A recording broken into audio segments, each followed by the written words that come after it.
Hey, welcome everybody. I'm Love Coach Dr. Thomas. This is the early Zoom Room show for Saturday Night Alive with the Global Peace Tribe. And I want to welcome all of you. Now, if you're watching this right now, you are either live with us, and if that's the case, please tell us your name and where you're coming from.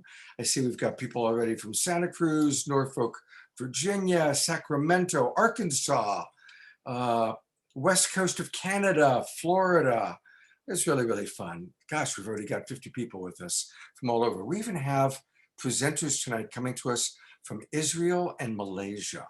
So it's really fun how this show that started just as a local San Francisco Bay Area fundraising event in less than a year has grown into an international show with tens of thousands of people watching. It's because of you. I also want to acknowledge some of you are watching the video replay, and you're all welcome as well. So whether you're watching live right now or watching the video replay, great to have you with us. And one of the things we are doing now is we have what we call our early Zoom Room show. For those of you that do come in early, wow, somebody from Colombia and Phoenix, Arizona. All right, I won't get too distracted with that because I want to introduce you to two of our guests. You're going to hear them speak later on in the show, but I really enjoy having chats and conversations.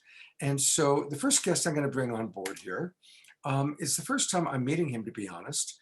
His name is Lee Holden, and he's one of our keynote speakers. And hey, Lee, welcome aboard. Hey, Scott. So good to be here. What a fun party it looks like. We're going to have a fun time. And you know what?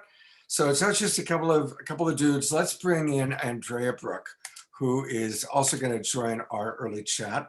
Now, some of you have seen Andrea on our show before. She's the sonic butterfly. And to give you kind of a sense of what the sonic butterfly is, I'm actually going to show a short video. And this is kind of really, really cool because today we get to see who she really is, the woman behind the butterfly. But here's just a short little 1-minute clip of what she does all over the world. She does her sonic butterfly thing all over the world. So let's take a look at that.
So welcome, Andrea.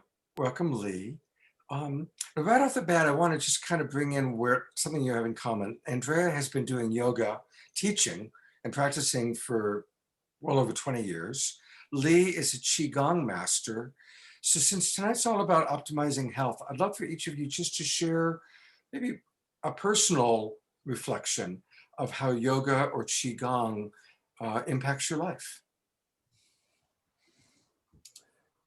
Andrea, you want to go ahead and get started? Yeah, we were both being so polite, right? Good to meet you, Lee. Right. So to me, we have all of these extraordinary tools in the world: qigong, yoga, meditation, various types of exercise and nutrition and all kinds of different things. And we can utilize these tools. And what we do is we find what tool works for us. And I found that yoga was an extraordinary tool in order to set my intentions into motion. You see, as we're practicing, it's not just about doing these postures. It's about our awareness, about bringing together. Yoga means to yoke. And so to bring together the body, mind, and spirit all in one intention, and to unite it all around the breath. And for me, the ultimate teacher is the breath itself. And what happens is that the breath is life. Each time we inhale, we harness life force. In fact, in Sanskrit, the word for breathing is pranayama. And that first part of that word, prana, is life force energy. And then I like to think of the yama as harnessing. And so harnessing life force energy through the breath. And here's the interesting thing. We can function for a fairly long time without eating. And we can even function for quite a few days without drinking water. But we cannot exist without the breath. And so the breath is the really key element to our being alive. And that's what I'm going to share a little bit more about later. But I'm going to turn it over to you, Lee, and tell us a little bit about qigong. Oh, right. As you were talking on breathing deep, it's all about the breath. Yes. I'll do that.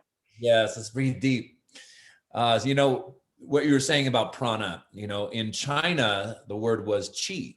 So qi means life force energy. And what you were saying, it's so crucial because there's lots of different kinds of qi, which is breath, you know, that's zong qi. And then we have food, which is gu qi. And so you have these 365 different kinds of qi, as it was recorded in the Yellow Emperor's Classic on Chinese Medicine. I'm sure you've read it.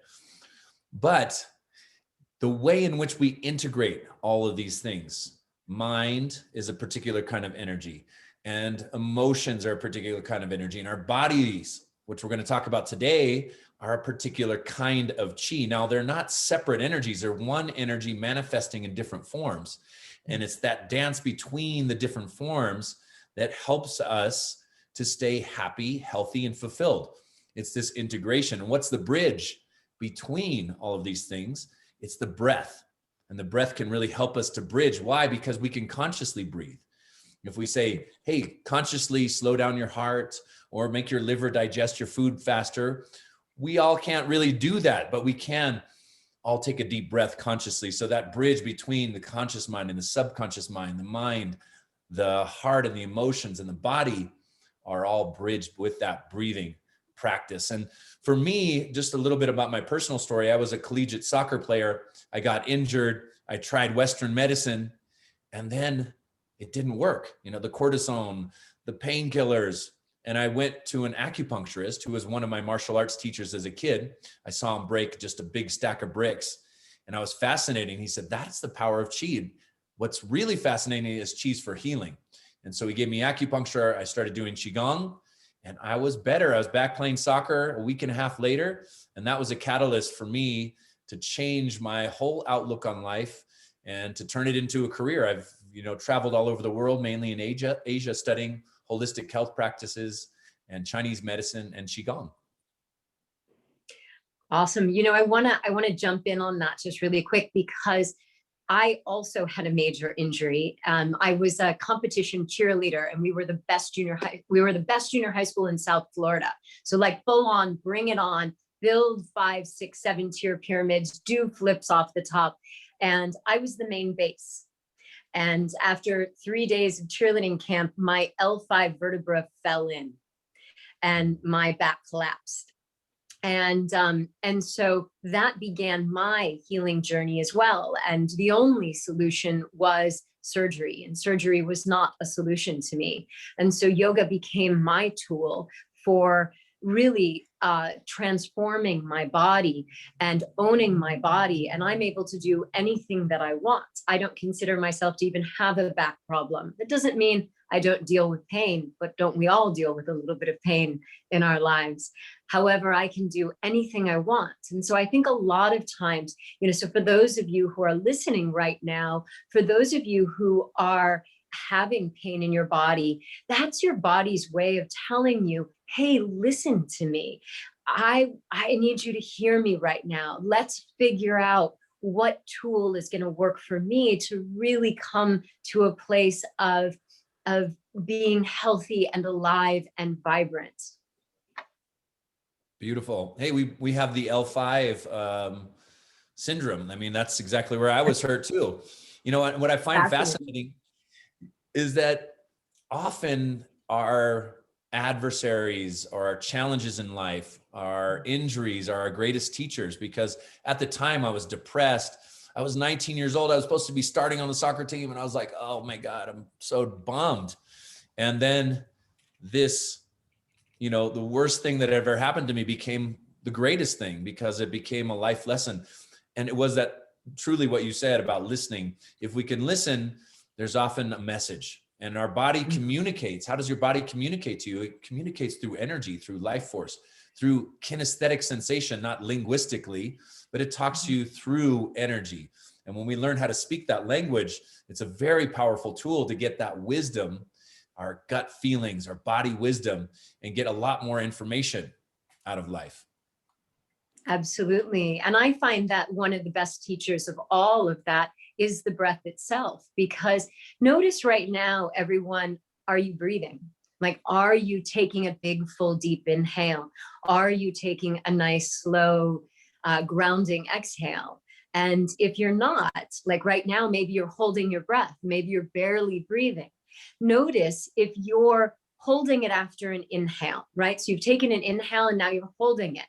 What don't you want to let go of? Why don't you want to let go? Is there some sort of something that's saying, I can't let go, because if I let go, then it's all going to fall apart on me, that there won't be another breath, there won't be another opportunity. And so when you notice that you've inhaled and you're not exhaling, you can notice, oh, what am I afraid of right here? What is my body showing me through that kinesthetic experience of holding my breath after that inhale?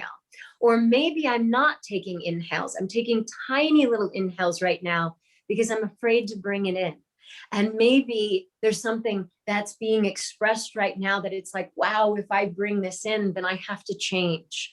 And all you have to do right now is breathe, is take a full inhale, take a beautiful exhale, and notice how good that feels, that you're safe, that when you take that inhale and exhale, the world isn't falling apart and going out from underneath you.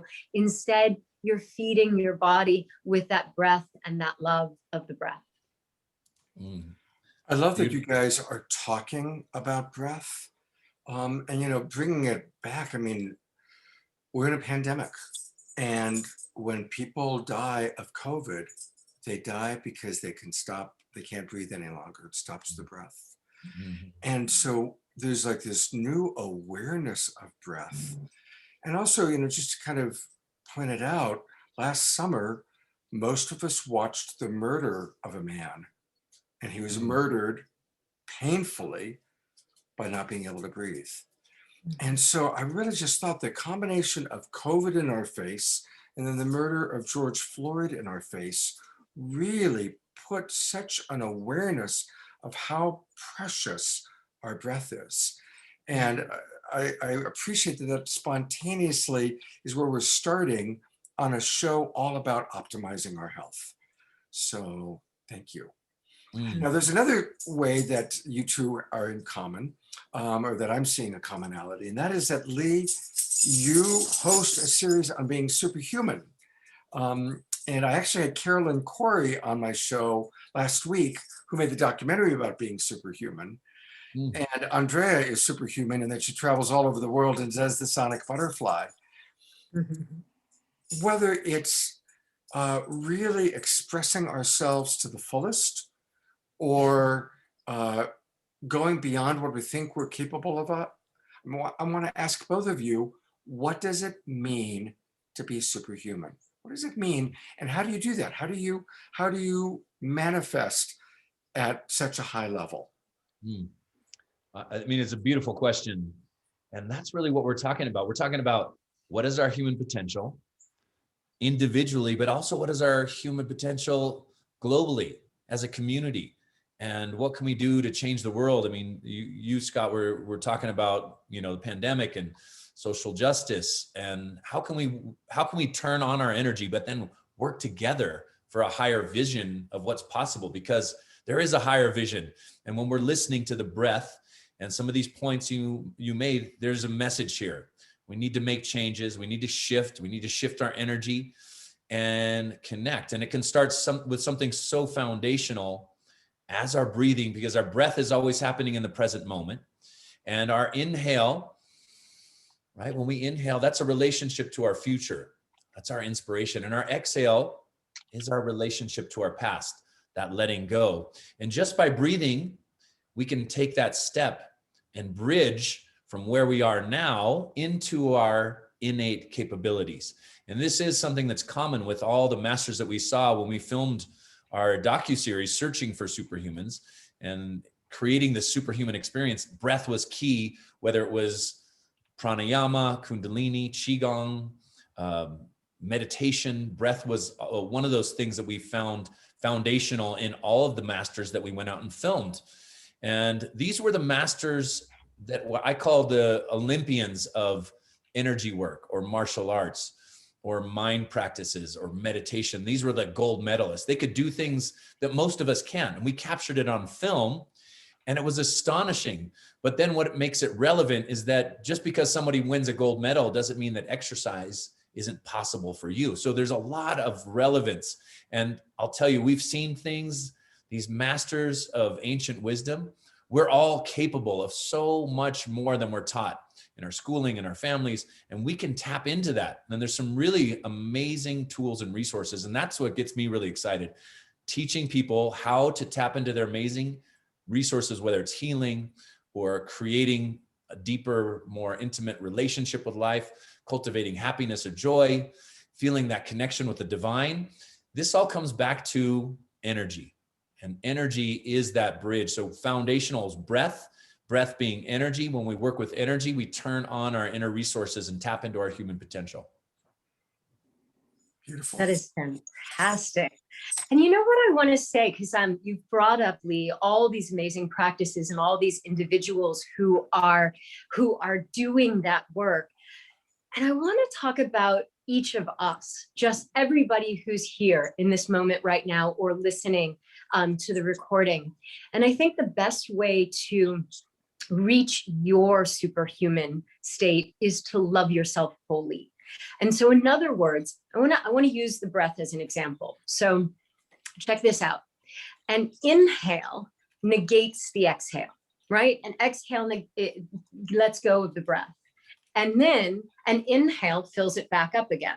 And then the exhale negates the inhale, because the inhale did all of that work of inhaling, and now it lets it all go. Or does the inhale love the exhale so much that it offers itself to the exhale? The inhale fills you up with that breath, with that prana, with that life force, gives you all of that oxygen, and reaches its full potential by taking that big, full inhale. And then it loves the exhale by offering itself to the exhale so that the exhale can exist. Because the exhale can't exist unless the inhale happens. So in other words, the exhale gets to be in existence because of that beautiful inhale. And then the inhale gives itself to the exhale. And then the exhale, because it has this huge full inhale, gets to exhale completely and be its fullest exhaleness, which then creates the space for the next inhale. And so the exhale loves the inhale so much that it creates the space for the inhale. And the inhale loves the exhale so much that it takes the fullest breath to give itself then to the exhale. And so each, the inhale and exhale, get to be their fullest expression, become themselves as a result of the gift of the other. And so how can I do that with myself? I am this mundane person going about my day to day. You know, I have to eat, I have to sleep, I have to walk my dog, I do all of these different things. And I'm also this spiritual being. I'm this divine person. And what's taking place is, how can I be my superhuman self? I can be my superhuman self by allowing for my spirit to create my mundane life and my mundane life to create my spiritual self. So they're not negating one another, they're creating one another. They're loving one another and celebrating one another. And so we can all be superhuman right now by tapping into that sense of loving ourselves wholly without negation, integrating, which is something that you talked about right at the very beginning, the integration, the coming together, the holding of one another and honoring of one another. And so love yourself wholly right now by celebrating your inhale and your exhale. Nice. That's just beautiful. I want us to actually take an inhale and really take in what she just shared. What a beautiful way of seeing our breath as divine sacred union, and seeing our breath basically making love to itself. I love that. It's really just exquisite. And I also really like how you're acknowledging that we can be extraordinary in one moment and ordinary in the next. You know, that's one of the things that I always find amusing. You know, I get to meet all of these amazing people that are on the show. And isn't it something how we can be so brilliant in whatever it is we're brilliant at, but then 60 seconds later, we can be blithering idiots when it comes to what we don't know how to do, you know? And it's just, it is really important to understand that we all are extraordinary and we all have our very ordinary moments. So I really love how you express that, Andrea. Thank you. It was really like, you know, the celebration of the yin and yang. It's the polarities. And that's what makes us so grateful for those beautiful moments, is that there's also ordinary moments. And it's that context. If we have context and we have negativity and adversarial things that are happening in our life, it's like compost. It's fertile soil to grow a beautiful garden. And when we have that fertile soil of life's experiences, of the ordinary, of the challenges, of whatever it is that we're doing in our lives, it does create that fertile soil to grow this beautiful, rich garden. And all of a sudden these flowers grow into life's amazing experiences. And then we really have to be in those moments to craft and create those moments of elevations, of deep connections with each other, with the divine, with something special, with the mystery, with that invisible life force energy. And that's the dance. And I think, you know, as you were speaking, Andrea, I could tell that you were feeling the chi, you were dancing the movements. And it is the dance between the yin and the yang, and the internal energy and the external energy, and how we dance through that gracefully, or sometimes not so gracefully. And we allow ourselves to be imperfect, perfectly imperfect, so that we can really nourish ourselves and cultivate this sense of gratitude and lightness and playfulness, so that not everything's so serious that we can't play and have fun and lighten up our energy and take in that fullness of the human experience. Yes, yes. One of my favorite teachers is Thich Nhat Hanh. And he teaches that to love is to be 100% present. And as you brought up earlier, Lee, the breath is as present as you can be. There's nothing more present than being aware of that inhale and aware of that exhale. And as you mentioned, Scott, it's that process of breathing that is actually like making love to ourselves. We are in that relationship of being 100% present with our own self in that moment, when we are present to the in-breath and we are present to the out-breath. And so it is this sense of fully loving oneself as we breathe. And it's a beautiful thing. One of my favorite meditations, breathing meditations, is the one that Thich Nhat Hanh teaches, which is he begins and he says, just first watch the breath. Notice that you're inhaling and notice that you're exhaling. And as you're inhaling, think to yourself in. And as you're exhaling, think to yourself out. And then as you get into that connection where you're so present that you're with the in-breath and out-breath, that in and out is happening, then you can go into the quality of the breath. and think to yourself deep on the inhale and slow on the exhale, and just feel that depth and feel that slowness. And then he takes you on to the next step and the next step. And the final step, the fifth one, is as you inhale, you think to yourself, present moment. And as you exhale, you think to yourself, wonderful moment. And you allow yourself to land right here in a space of presence, in a space of love, enjoying this wonderful present moment. Beautiful. Beautiful. I'm going to come in for a moment because there's an interesting synchronicity story, which will take about a minute to tell, and then I've got to get us ready to start the big show. So Andrea lives in Ojai, and you mentioned Thich Nhat Hanh.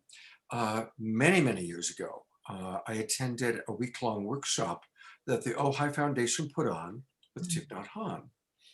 And as fate would have it, there was a very serious fire that broke out. And we were in constant, like, are we going to be evacuated? It was very close, a lot of smoke and a lot of helicopters. And Thich Nhat Hanh went from being extraordinary to sharing how triggered he was, because it was bringing back all of his Vietnam horror memories. And really what I remember the most of a week with him was his willingness to be honest about how triggered he was, how difficult it was for him to be demonstrating the very mindfulness practice that he was teaching. And it was so authentic and so real. So it's just kind of interesting that you mentioned him, you're from Ojai, it brought back that memory. So somewhere there's a synchronicity. At the very least, we love Thich Nhat Hanh and we appreciate his extraordinariness and, like all of us, his humanity as well. All right, well, I am going to get us ready for, thank you, Lee, thank you, Andrea. We're going to hear from both of them later on in the show, pretty early on in the show, actually. So you'll be seeing them in a moment, but I got to get us ready to go live on Facebook and all the YouTube channels. And welcome everybody in our Zoom room. We've got well over 150 people with us. And I know we're going to probably hit 400, 500, 600 tonight. But we still love seeing where you're from. So if you haven't already put into the chat box your name, where you're from, do so now, because it's really fun to see that. And I'm going to get us ready to go live on Facebook and YouTube and all the other places where we are. All right. This is always like this little thing. I've got to hit 3 buttons in the right order.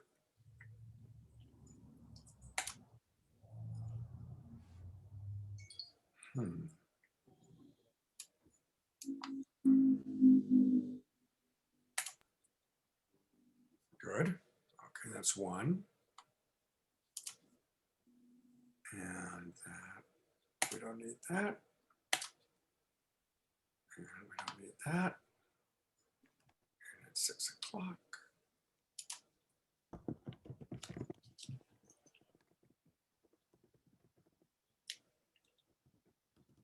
Here we go.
Hey, welcome everybody. I'm Love Coach Scott Katamas, and it is Saturday Night Alive for the Global Peace Tribe.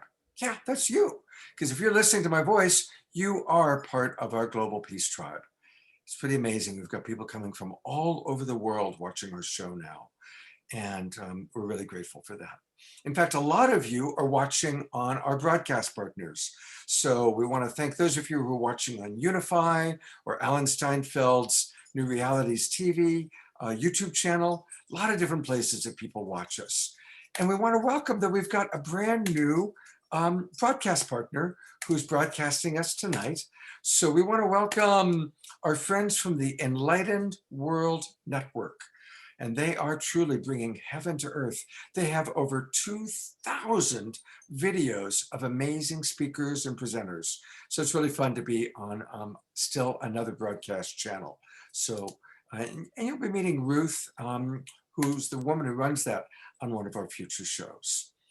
But if you are watching on one of our Facebook groups or pages, and there's about 200 Facebook groups that now carry us, you can still come into our Zoom room.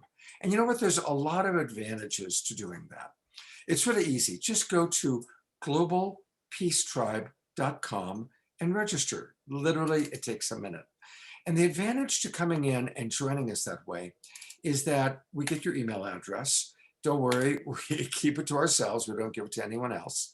But you'll then get an email notification on Mondays that has the recording of our most recent show, and it also tells you how to have access to all of the previous shows we've done. And I think this is about our 47th or 48th show.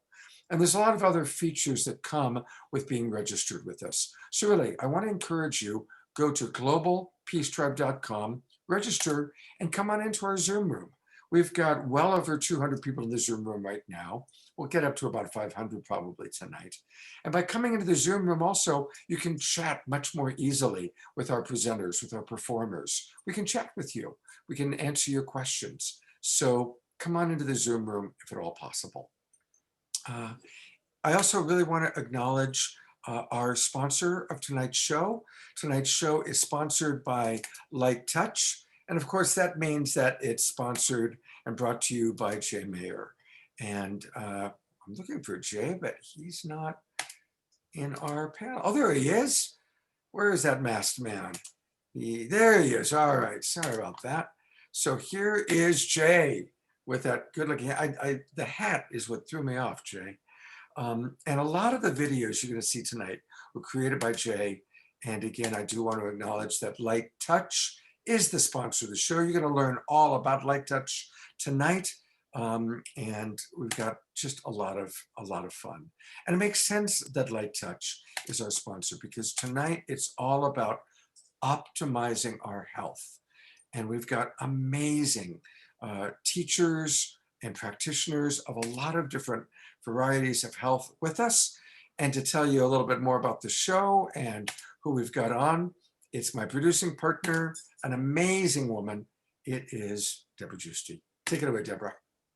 Thank you, Scott, and welcome everyone to what is our 47th show that we've produced every Saturday night since the lockdown in April 2020 during these highly challenging but very evolutionary times. And we have one more month for our winter season, January, March, and we are now working on season 5, Time to Thrive, which is going to be April through June 2021. And again, we thank you so much for your donations that you give us when you register. That really helps us to produce a really quality show for you. And thank you for the donations to GoFundMe, which helps us to create ahead the new season that we're doing for you now. And yes, this is going to be a really important show. Tonight, we are going to feature best tools and practices for optimizing our health. One of the best things that we can do to protect ourselves during these COVID times is to take care of our health and our immune systems. Health is truly our greatest wealth. And the great thing these days is there's so much information and important tools to improve and take care of our health. So this episode will give you timely and valuable information. And we are going to listen to incredible authorities and holistic doctors, including Deepak Chopra, Dr. Gabriel Cousins, Dr. Shealy, Dr. Hyla Cass. And we're also going to understand energy work, qigong, as well as yoga and clarity breathwork. And we'll have musicians from all over the world. And I'd like to present these presenters to you now. We are going to have a video of Deepak Chopra, who, as you know, is a world-renowned pioneer in integrative medicine and personal transformation expert. He's written over 90 books. And we are going to have live Dr. Norm Shealy. We know him as one of the fathers of holistic health. He's president of the Holistic Institute of Health, a nonprofit organization that's devoted to research, education, and clinical services in holistic health. We have Dr. Hyla Cass, and she is recognized as a pioneer in holistic medicine, psychiatry, and author of several popular books on holistic health. We have Lee Holden, who's a qigong master and is the producer of the Superhuman Experience docuseries, where he traveled around the world in search of the extraordinary. And we're really happy to have Ashana Solaris and Dana Dharmi Devi. They are sharing breathwork and healing for over 40 years and have pioneered their own process called Clarity Breathwork. And we have Jay Mayer to speak for us. He's our executive producer. He is the sponsor of the show, and he's founder of Light Touch. We're so happy to have him on the show. We're also going to have Lori Grace. Lori's passion has always been to inspire people to live a greener life, and has numerous businesses, organizations, and ongoing projects that continually support this mission. And we'll have a video of Dr. Gabriel Cousins, who's an extraordinary, liberated, holistic doctor, spiritual master, eco-spiritual leader, and he's coming from us from Israel. For our musicians, we always have fabulous musicians. We are going to have Yuval Ron. He's an award-winning composer and world music artist. We will have Andrea Brooks, who's an international performing artist, yoga teacher, catalyst, and public speaker. And we're happy to feature also Giselle World. She's an international performing and recording artist, composer, and she's also recognized for her musical healing contributions in the medicine community. And we will have Andrew Lee, who's an internationally known illusionist and mentalist. And I want to give another shout out to Jan Kaplan. She is the associate producer of the show, works closely with Jay, and she's really who put this show together and made all this happen. So thank you so much, John. And thank you so much, Jay Mayer, as well. This is really their brainchild, and we're gonna learn a lot about Light Touch, which is Jay has been the founder of, which helps us to really realize our full potentials, heals ourselves, and experience perfect love now. And so, Scott, we always start out with some incredible music to raise the vibration and put us in this really high, incredible state to go on with the show. So yeah, and so we're very blessed. We've got Ashana and Dana who are going to do an invocation for us. So there is Ashana, and we're gonna introduce them formally a little bit later when they do a full presentation. But they have kind of spontaneously agreed to lead an invocation, and I want to invite everybody watching to really drop in to this experience, please. Take it away, ladies. Thank you, everyone. We're so excited to be here and to call in this boost to our health and our bodies on every level. And we're going to do that through prayer and transmission and through listening to all the incredible talks tonight. So Dana's going to guide us with her double-headed Wolfie flute, and I'll bring through a prayer for us. And the reason this is important is the flute is a ceremonial flute. It helps to open the heart, all four chambers.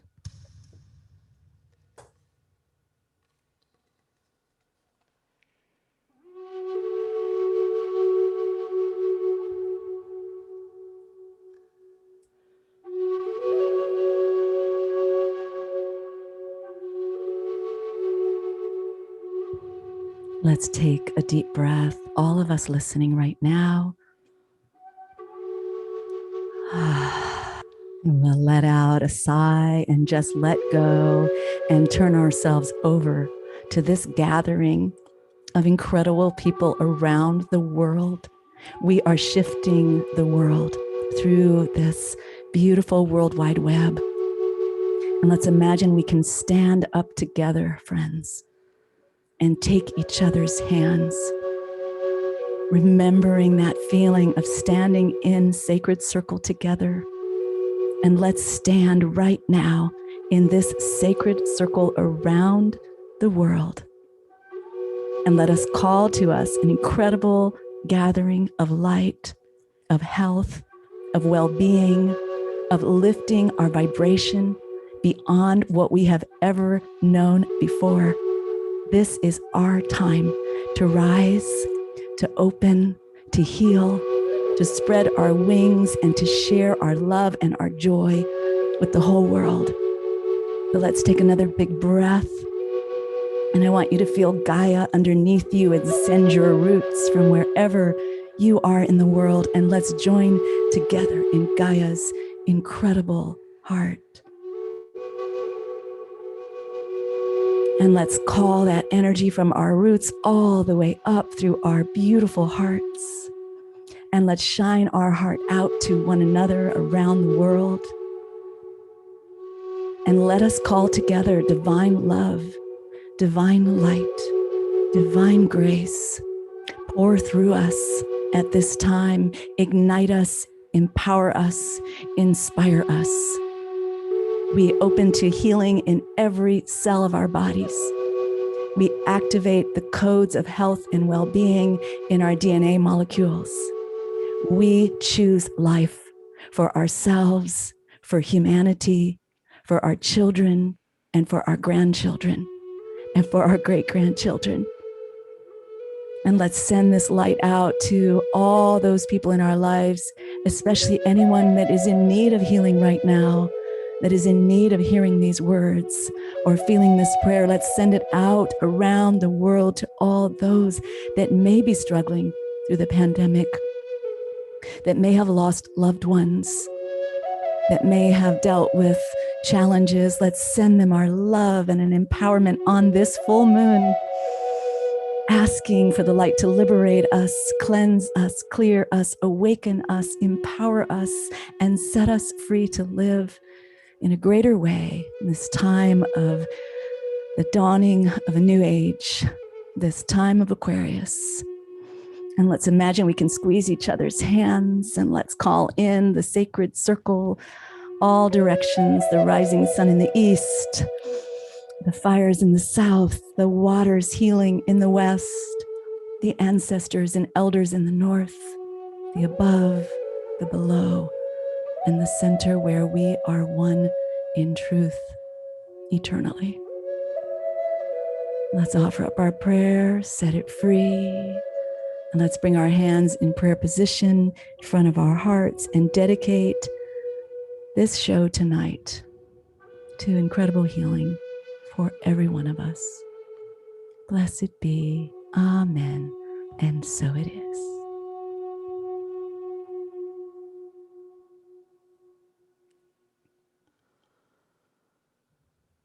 Just take a moment of silence and just breathe in that beautiful prayer. Perhaps each of us watching, setting an intention for what you want to gain from tonight. And thank you so much, Ashana, Dana. Beautiful way to start our show. Thank you so, so much. And welcome, everybody. Welcome to our show. Thank you, Scott. Thank you, Dana. Thank you, everyone. And they're going to be back. We're going to have more Ashana and Dana a little bit later on in the show. So we're excited about that. All right. I am playing a video to introduce our next guest.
Yes, that's Andrea Brooke. And you've seen her on our show twice as the Sonic Butterfly, but tonight she's joining us and we're going to hear a little bit more from her.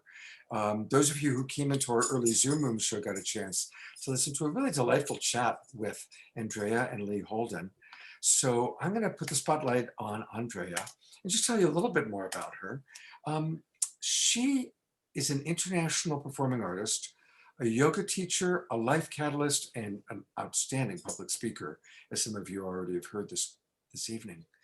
Her teaching style incorporates the wealth of her experience, the expansiveness of her studies, and it gives her the ability to offer each student exactly what they need to support that student to cultivate the lives they truly want. She's led workshops and retreats all around the world, from the British Virgin Islands, Omega Institute, TED Conference, and performing as Sonic Butterfly at festivals from Wanderlust to Burning Man, Symbiosis, Costa Rica, Envision Festival, and many, many more. She's going to share a couple of her videos with us tonight, but before she does that, welcome, Andrea. It's great to have you on the show. Thank you, Scott. It's so good to be back, and it's so fun to be closer to the camera so I can talk to everybody, as opposed to standing in the back inside my Ojai cocoon, which, by the way, I wanted to just bring up. I love that video that you guys put together. That was from a Valentine's Day guest artist series inside my studio, which is called the Ojai Cocoon. And that was Bernie Larson and Cassidy Larson. And we did a great collaboration in order to celebrate love in the Ojai Cocoon. And it feels like being on Saturday Night Alive is another one of these gatherings of love. Oh, thank you. So with the theme of optimizing our health, best tools, what briefly would you say are your best tools for optimizing health? Well, thank you. As you mentioned, I'm a yoga teacher. I like to call myself a life catalyst because it is my goal to support people to own the tool of yoga. I want for people to take that tool and utilize it to set intentions and put those intentions into motion physically, energetically, and consciously. And I believe the greatest teacher in that yoga practice is the breath. I don't actually like to think of myself as a yoga teacher. I see myself as the tour guide, kind of pointing out the sights along the way, and that the true teacher is your body and your breath. There's a lovely video you've put together for us. We're going to play it in a moment, but can you tell us a little bit about what we're about to see? Yes, I'd be happy to. So the video is called Love Holy. So in addition to performing as Sonic Butterfly, I also have done 2 albums. One is called Chakra Beats, and the other is called Elevate. And in these, rather than performing on a long string harp, instead, I am speaking and I am bringing consciousness to the dance floor, as I like to call it. In this video, Love Holy, I collaborated with a wonderful team, Feed Your Soul Music. They're really awesome. My dear friend Keith Kahn, and it was just such a blast because we took really fun beats and then we mixed it together with this spoken consciousness. And this song, Love Holy, is about loving yourself wholly through the breath. So here's what I was sharing earlier with everyone in the early Zoom room, and talking about how the best way to become our fullest self is to breathe fully. So the in-breath offers itself to the out-breath, and actually the out-breath occurs because of the in-breath. And the more full the in-breath is, the more beautiful the out-breath can be. And the out-breath creates the opportunity for the in-breath. If we don't exhale, we can never inhale again. And so that exhale creates the space for the next inhale. And the more deeply and fully that we exhale, the more space for our inhale. And so the in-breath loves the out-breath and offers itself to the out-breath. And the out-breath loves the in-breath and offers itself to the in-breath. And then the in-breath gets to be its fullest, most dynamic self because that full celebrated inhale creates the most beautiful exhale. And the exhale gets to be its fullest, most celebrated self to create the space for that inhale. And what's fascinating is that a breath is not an inhale or an exhale. It is an inhale and an exhale. So a whole breath is both. The integration of the two, the love of the two, the way in which they come together, support and celebrate one another. And so my focus in my work as a yoga teacher and a life catalyst is to teach us to integrate into loving ourselves wholly, to not feel ourselves as disparate, and that I am this day-to-day person dealing with my stuff, or I am that spiritually divine person, that I am a spiritually divine person and a mundane person, or as you put it so well, the extraordinary and the ordinary, and that the two are celebrating one another, coming together into wholeness, that my whole self is the fully integrated sense of who I am in all of my parts, celebrating each one rather than negating each other. And thus I become superhuman, or my fully beautiful self. And so this video and this song, Love Wholly, is about that, is about loving oneself wholly by fully integrating that inhale and exhale and all that we are, and putting that into motion. Fantastic. Thank you. And here we go with the video. Air is breath. Breath is breath is breath is breath. Breath is life. Is life. Heart is life.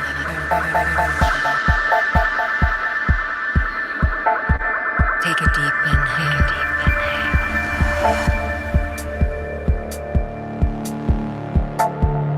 Spirit intersects with matter. Coming together into balance.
vulnerability,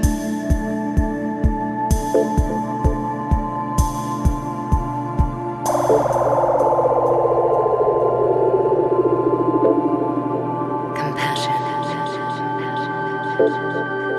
acceptance, understanding, love.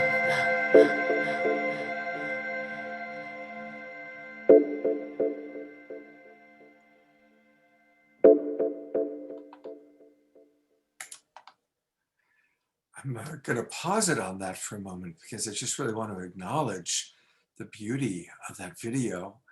And also for any of you who want to get more of it, to get it, you can go to feedyoursoulmusic.com, and you can go to Bandcamp. You can stream it, purchase it on Bandcamp. And I'm also going to go to one other place. Andrea, I just love that. That is Thank such you. a gorgeous video. And we're going to have, Andrea's going to come back later today. We're not done with her.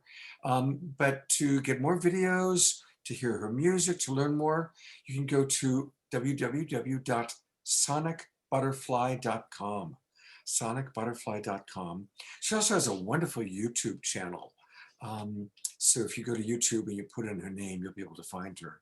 So thank you so much for getting us off to just what a back-to-back between Dana and Ashana's lovely invocation and your video. It's just a beautiful, beautiful start to our show. Thank you so much. And we'll see you a little bit later on in the show. Great. All right, and to introduce our first kind of speaker presenter, here's my partner, Deborah. Thank you, Scott. Well, I've known about the amazing work of this next presenter since the awareness of holistic health came into our culture 40 years ago. And I've even heard him being called the father of holistic medicine. Dr. Norman Shealy is the president of Holos Institute of Health, and that's a nonprofit organization that's devoted to research, education, and clinical services in holistic health. And he was the founding president of Holos University Graduate Seminary. And he was instrumental in creating the American Holistic Health Medical Association, which continues to emphasize the spiritual component of healing. And he holds 11 patents for innovative discoveries. He's published 25 books, and he's still on mission to help to heal our culture through holistic health. So I'm so happy to welcome Dr. Norm Shealy. Thank you, Deborah. You know, I've worked on everything I could think about related to electricity of the brain because, you know, we are electrical beings. But my favorite tool remains something that started with autogenic training. Autogenic training is the foundation for what I now call biogenics. It's gone from one exercise to 68 different exercises. And it puts people into the state of consciousness. It does everything that qigong and all kinds of acupuncture and other meditative techniques do. And it is phenomenally useful in treating pain, depression, and anxiety. Now, you can get a free copy of a book that describes all of it by going to our website. And you can just do normanshealy.com or realholistic.doc.com. And you can sign up and get this downloaded free. And of course, we have a course at biogenicscourse.com, which has all 68 different exercises in it. I'd like to give you just a brief example because I often do just 3 or 4 breaths of each phrase, and it will lower blood pressure in 90% of people within that short period of time. So just get into a comfortable position, close your eyes, and repeat the words in the pauses after me as you breathe in. My arms and legs, as you breathe out, are heavy and warm. My arms and legs are heavy and warm. My arms and legs are heavy and warm. My heartbeat is calm and regular. My heartbeat is calm and regular. My heartbeat is calm and regular. My breathing is free and easy. My breathing is free and easy. My breathing is free and easy. My abdomen is warm. My abdomen is warm. My abdomen is warm. My forehead is cool. My forehead is cool. My forehead is cool. My mind is quiet and still. My mind is quiet and still. My mind is quiet and still. I am at peace. I am at peace. I am at peace. Just that brief exercise will lower your blood pressure to normal in 90% of people. And you have to do it a lot. And if you do it twice a day, preferably 18 minutes twice a day for 3 months, you train the brain so well that then you can actually get into that state in one repetition of each phrase. In this current pandemic, with all the stress that's going on, I do it, well, maybe twice a day for 1 minute each. And it helps me detach. My favorite word in the entire language is detach. I can't change government. I can't change anything but myself. And so I do not allow myself to get tied up, fed over anybody else's thing. And it keeps me calm and collected.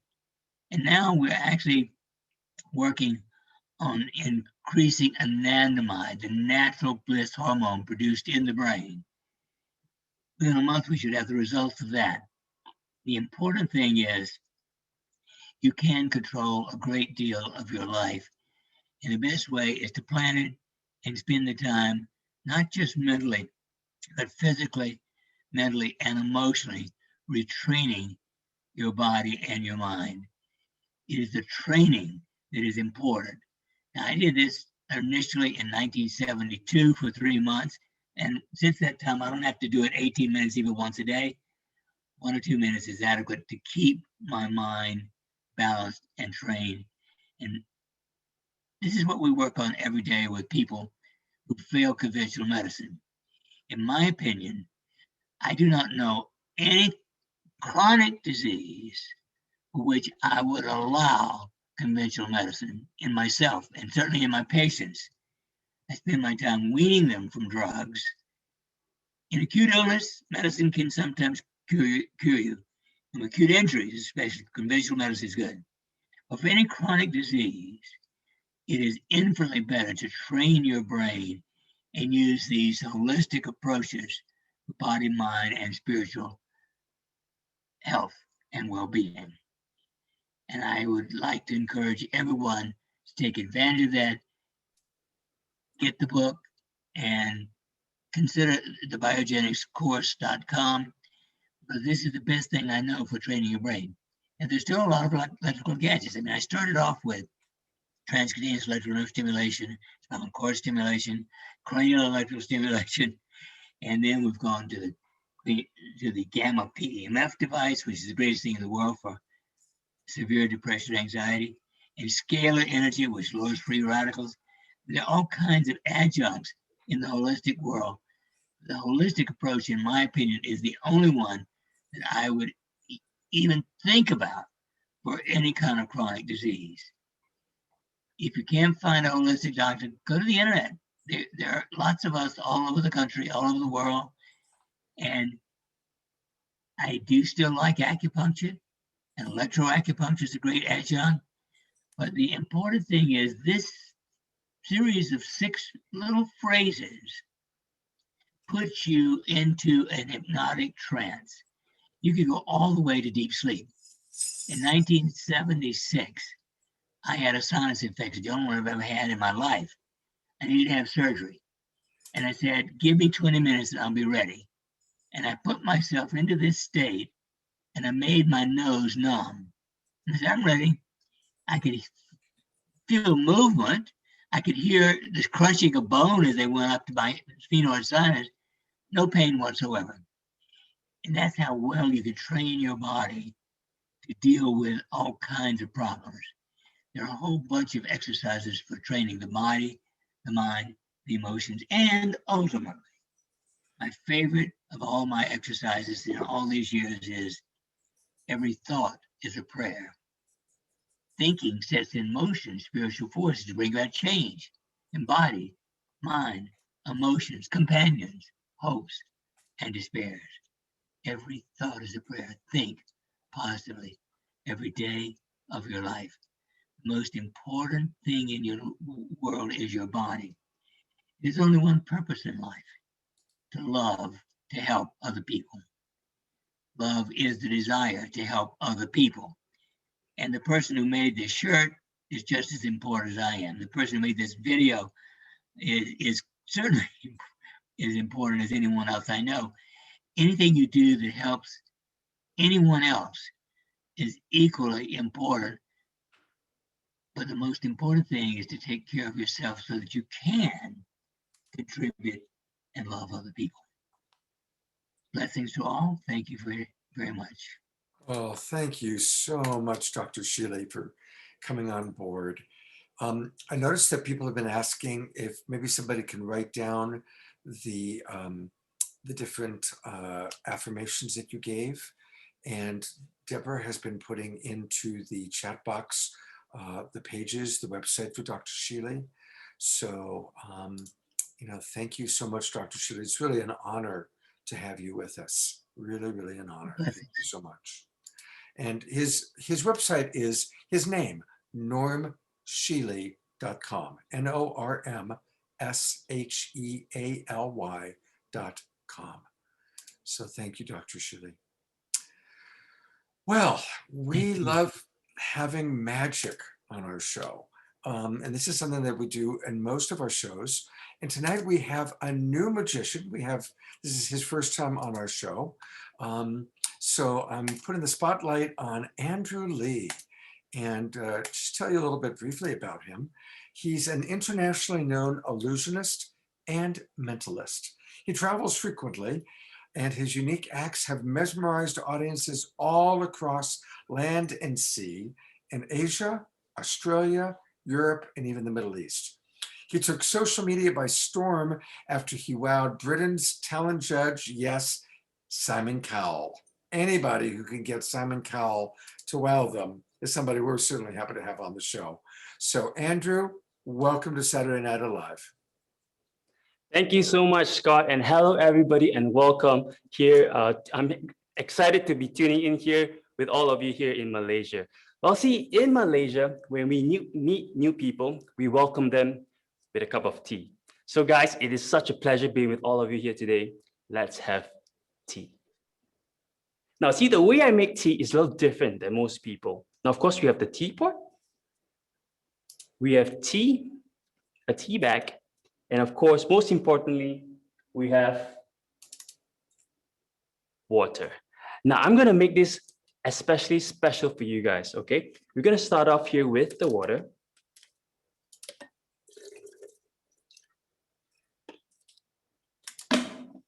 Okay, and the tea. Now watch.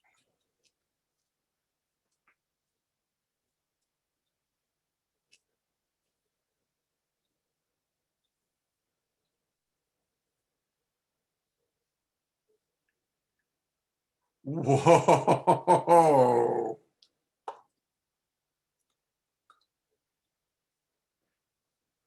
Most importantly, guys, would you all please raise your glasses? I would like to propose a toast to all of you guys. Would you please raise your glasses or pretend to raise your glasses? Well, ladies and gentlemen, may I propose a toast to all of you to your health, wealth, and safety as we soon travel the world again. From my heart to yours. Cheers.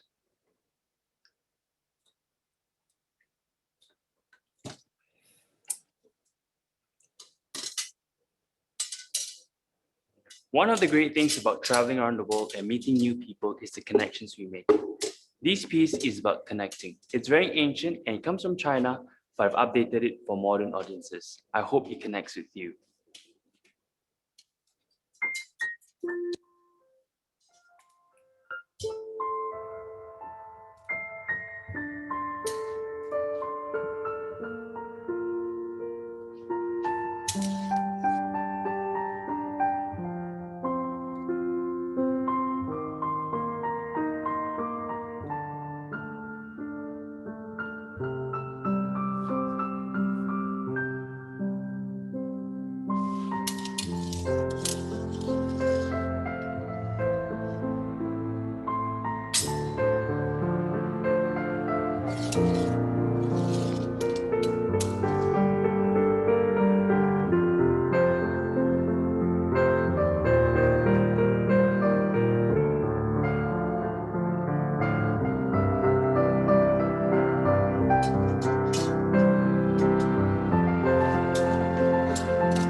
Oh, Over and back to you, Scott.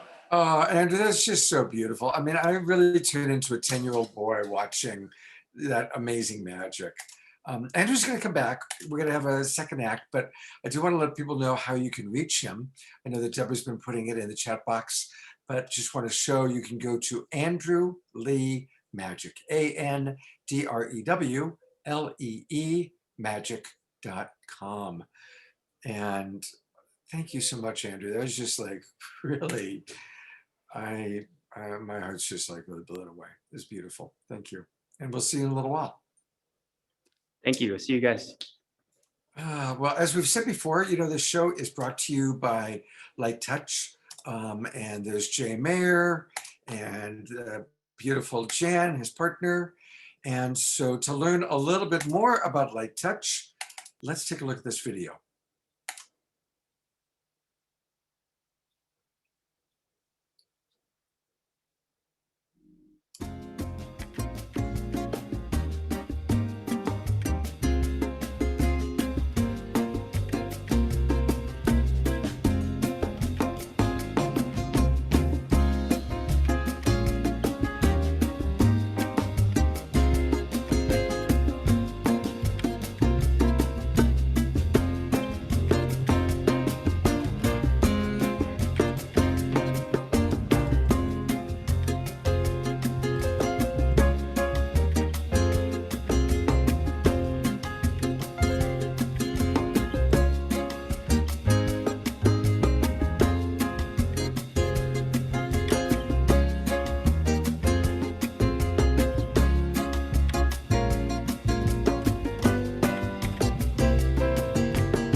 You know, a lot of us are very involved in light touch. We do, Jay and Jan and myself and a lot of people gather every morning at 8:30 Pacific time, and we do prayers and affirmations. And then every evening at 7:30, we send each other little gifs and messages and blessings. And it's a really lovely way to invoke more energy. And it's kind of like this combination of awakening the senses through light touch and also really kind of coming together as a community.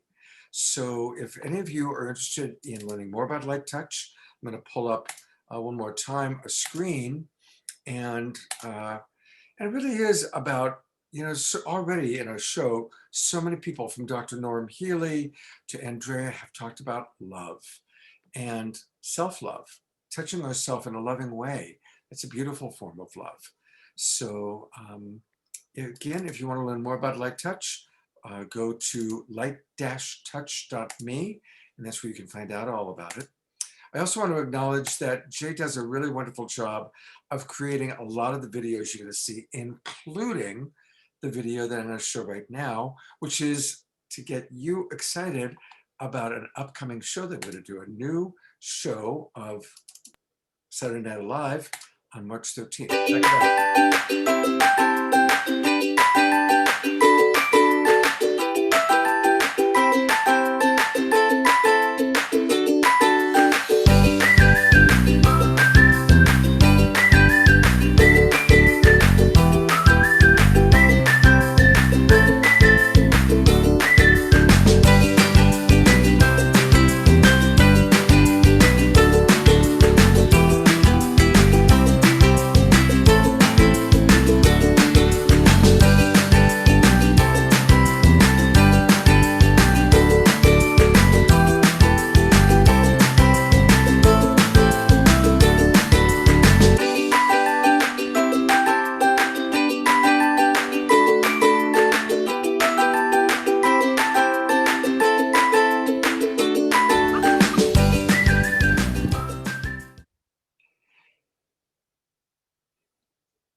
So that's 2 weeks from tonight.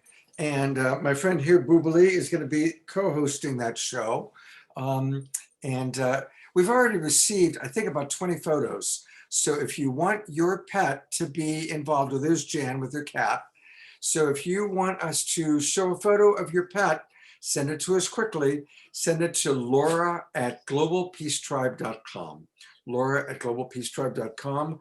And hey, it's kind of fun to get to know you and to get to know your beautiful furries. And by the way, it could be not just dogs and cats, but hamsters, rabbits, fish, horses, all of the animals that make life wonderful. Thank you for putting that video together, Jay. Thank you, Jan. And now for our next act, if you will, here's Deborah. Thank you, Scott. Lee Holden is a master and instructor of qigong, meditation, and tai chi, and he's well known for his ability to make these esoteric Taoist teachings accessible to the modern student. And this has been popularized through books, classes, workshops, video courses. But he's also the producer of an incredible docuseries called The Superhuman Experience, where he traveled around the world in search of the extraordinary. He also hosts a PBS show called Less Stress, More Energy. And he's got a lot to share with us on our theme tonight of really optimizing our health. Welcome, Lee. Thanks so much, Deborah. You know, this practice is really one of those ancient medicines. And what I love about it is it's preventative. And preventative medicine is truly holistic. Let's prevent problems from arising before they get started.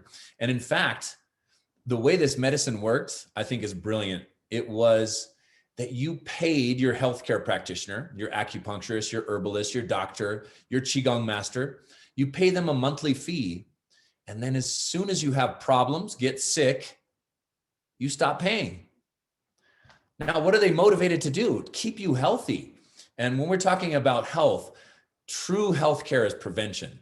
And how do we work with true healthcare? Well, the ancient Chinese masters and the ancient Ayurvedic masters where yoga and pranayama and qigong and tai chi all come from, they work on their energy systems.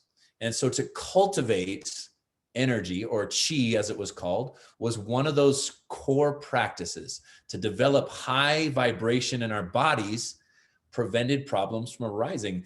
And this is really helpful, especially nowadays, where we can strengthen our immune system, we can calm our minds, and holistic healthcare is integrative.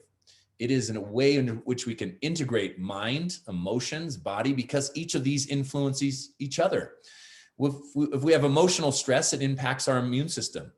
If we're tired, our immune system goes down, or we might have emotional stress. So these energies go back and forth and in what is called flow.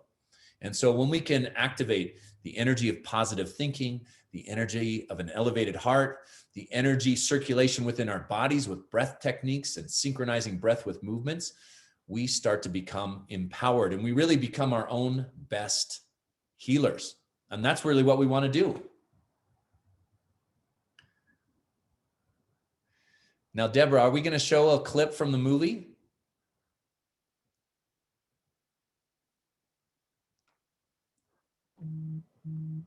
I think that would be Scott that's going to be doing that. So, Yeah, Scott. Hello. If not, what I can do, I'm going to take people through an exercise, but I wanted to show them in this movie, in this little clip that we have. Basically what I did is I traveled around the world. We went to the caves of the Himalayas. We met the martial arts masters from China. We saw the Indian yogis, and we said, who are the rock stars? Who are the Olympic gold medalists in these fields? Because so often we're used to seeing the athletes, the dancers, the magicians, and these incredible human beings that can do extraordinary things. But let's look at it from that spiritual perspective, that energetic perspective. And what we found was truly extraordinary. And it has relevance for each one of us to be able to tap into our own human potential. And what we found is the human potential is great. It is grand.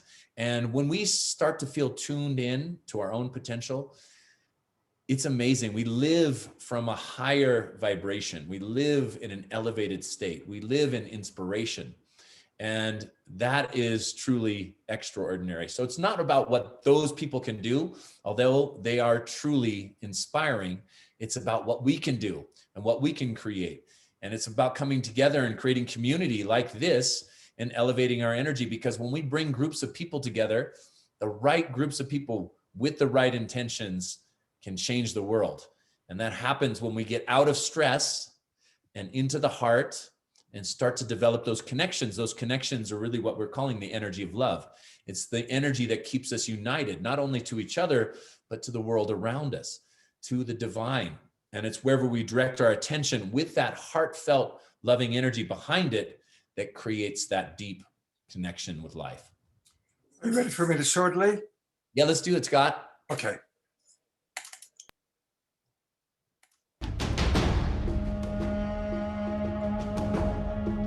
Hold on, let me go to full screen. Where you guys were was covering my full screen. So here we go. All right. Still quite unexplored, and I probably do not really have a very clear, or I cannot propose a real scientific model out of it. Bagus is going to perform a ritual in empowerment where he's going to use his Kundalini to activate mine. His power is so intense, so dramatic, that he has to use a leaf or a flower to touch me. If he would touch me directly, he would probably give me a heart attack and literally blast me away.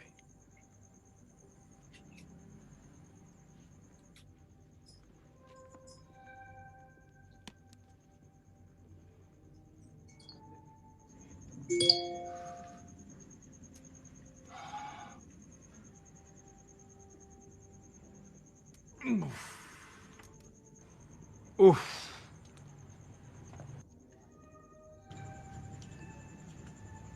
Oof. This,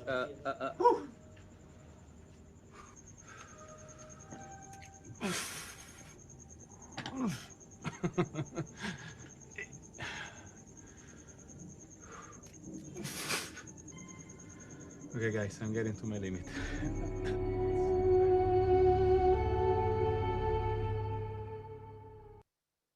Wow.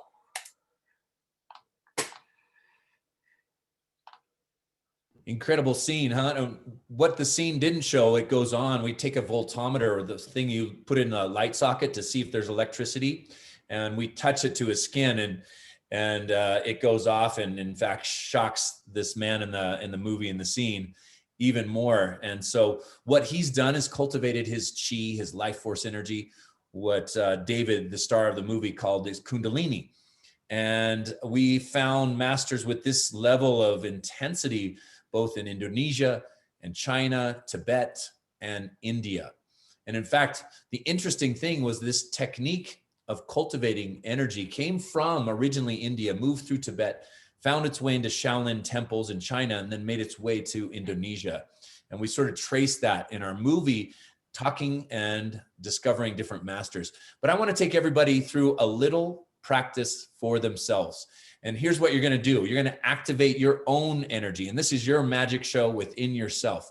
What I want you to do is activate the meridians in your fingers by just bringing your fingernails and the first knuckle of the fingers back and forth together vigorously. Then we're going to just take a couple of deep breaths. I want you to breathe in through the nose, a nice deep breath, and do this really vigorously, back and forth, and exhale out through the mouth. And we're just going to do that 3 times to activate our life force energy. Do it again. One more time, deep breath, a little stronger. Now, what I want you to do is just bring your hands in your lap and feel the activation of your own life force energy, the inner electricity, bioelectricity, the mysterious life force energy. Feel it buzzing and tingling in your body.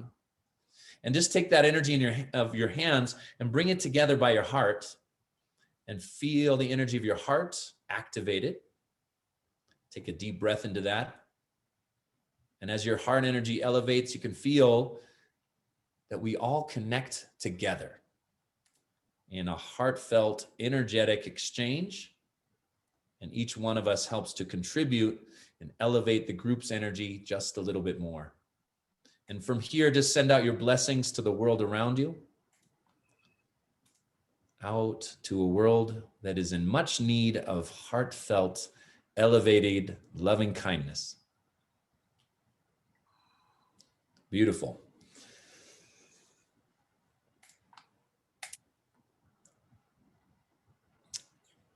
Lee, thank you so much. Thank you for sharing with us at the beginning during our early Zoom room show. And as always, you know, our speakers, we only have a chance to briefly introduce you to them, but there's a lot that Lee has to offer, and you can find out by going to his website. I know that Deborah's been posting it, but I've got it here for us to look at. And I'll read it to those of you who are listening. Maybe if you want to write it down. It's holdenqigong.com. So that's Holden, Holden, Lee's last name, Qigong. Qigong, holdenqigong.com. And thank you so much, Lee, for being on the show with us, and sure hope you'll come back. You've got a lot of wonderful wisdom to share. I would love to. Thanks, Scott. And Scott, I also wanted to show, if people want to see the rest of the movie, it's at superhumanexperience.io. I think it might have been put in there too, but there's some incredible scenes that are very inspirational. So beautiful. Thank you so much for having me. Absolutely. I look forward to having you back on the show again sometime. Thank you so much. Thank you. And I apologize for missing that first cue. So my apologies for that. All right. We are having, tonight's kind of a unique night in that we've got these amazing musical artists, but we're primarily seeing videos. And this is something that honestly is kind of a Jay Mayer inspiration. Jay finds these amazing videos and artists. And one of the artists that he discovered is a woman named Giselle. She is going to join us later tonight. But right now she's doing a concert in Miami. So to what's really wonderful is Jan and Jay arranged for her to actually record some music just for us. So she brought in her guitarist and recorded this video just for us. And as it just kind of drop in and kind of begin to integrate the wisdom that we've heard from Lee and from Shealy. So here we go. Here is Giselle, just for us.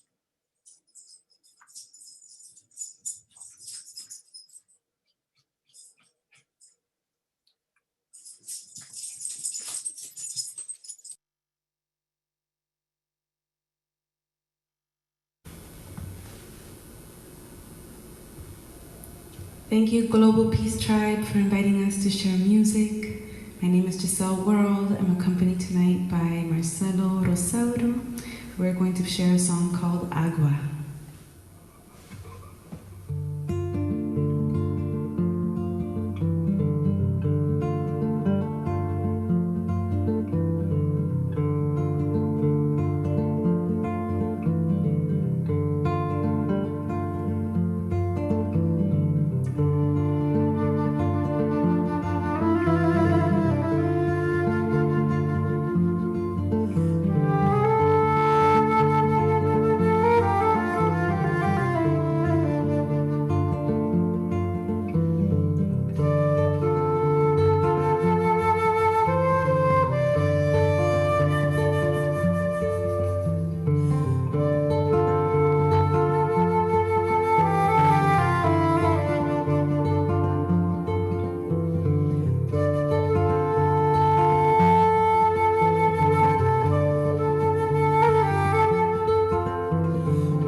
Wow, how lovely.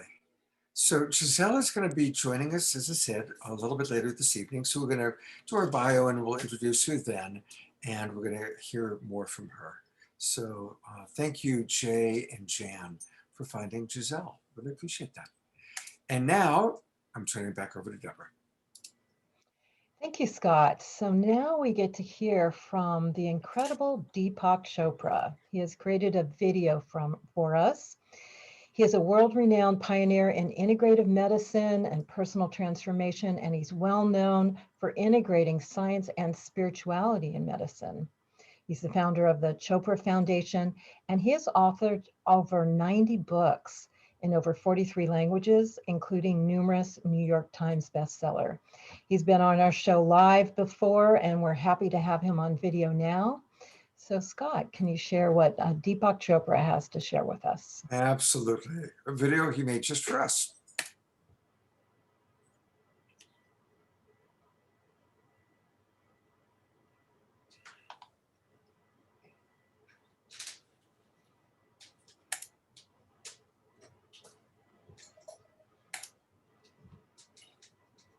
Through the last 100 years, anytime there's been a crisis, pandemics, depression, economic disasters, there's something new that has emerged.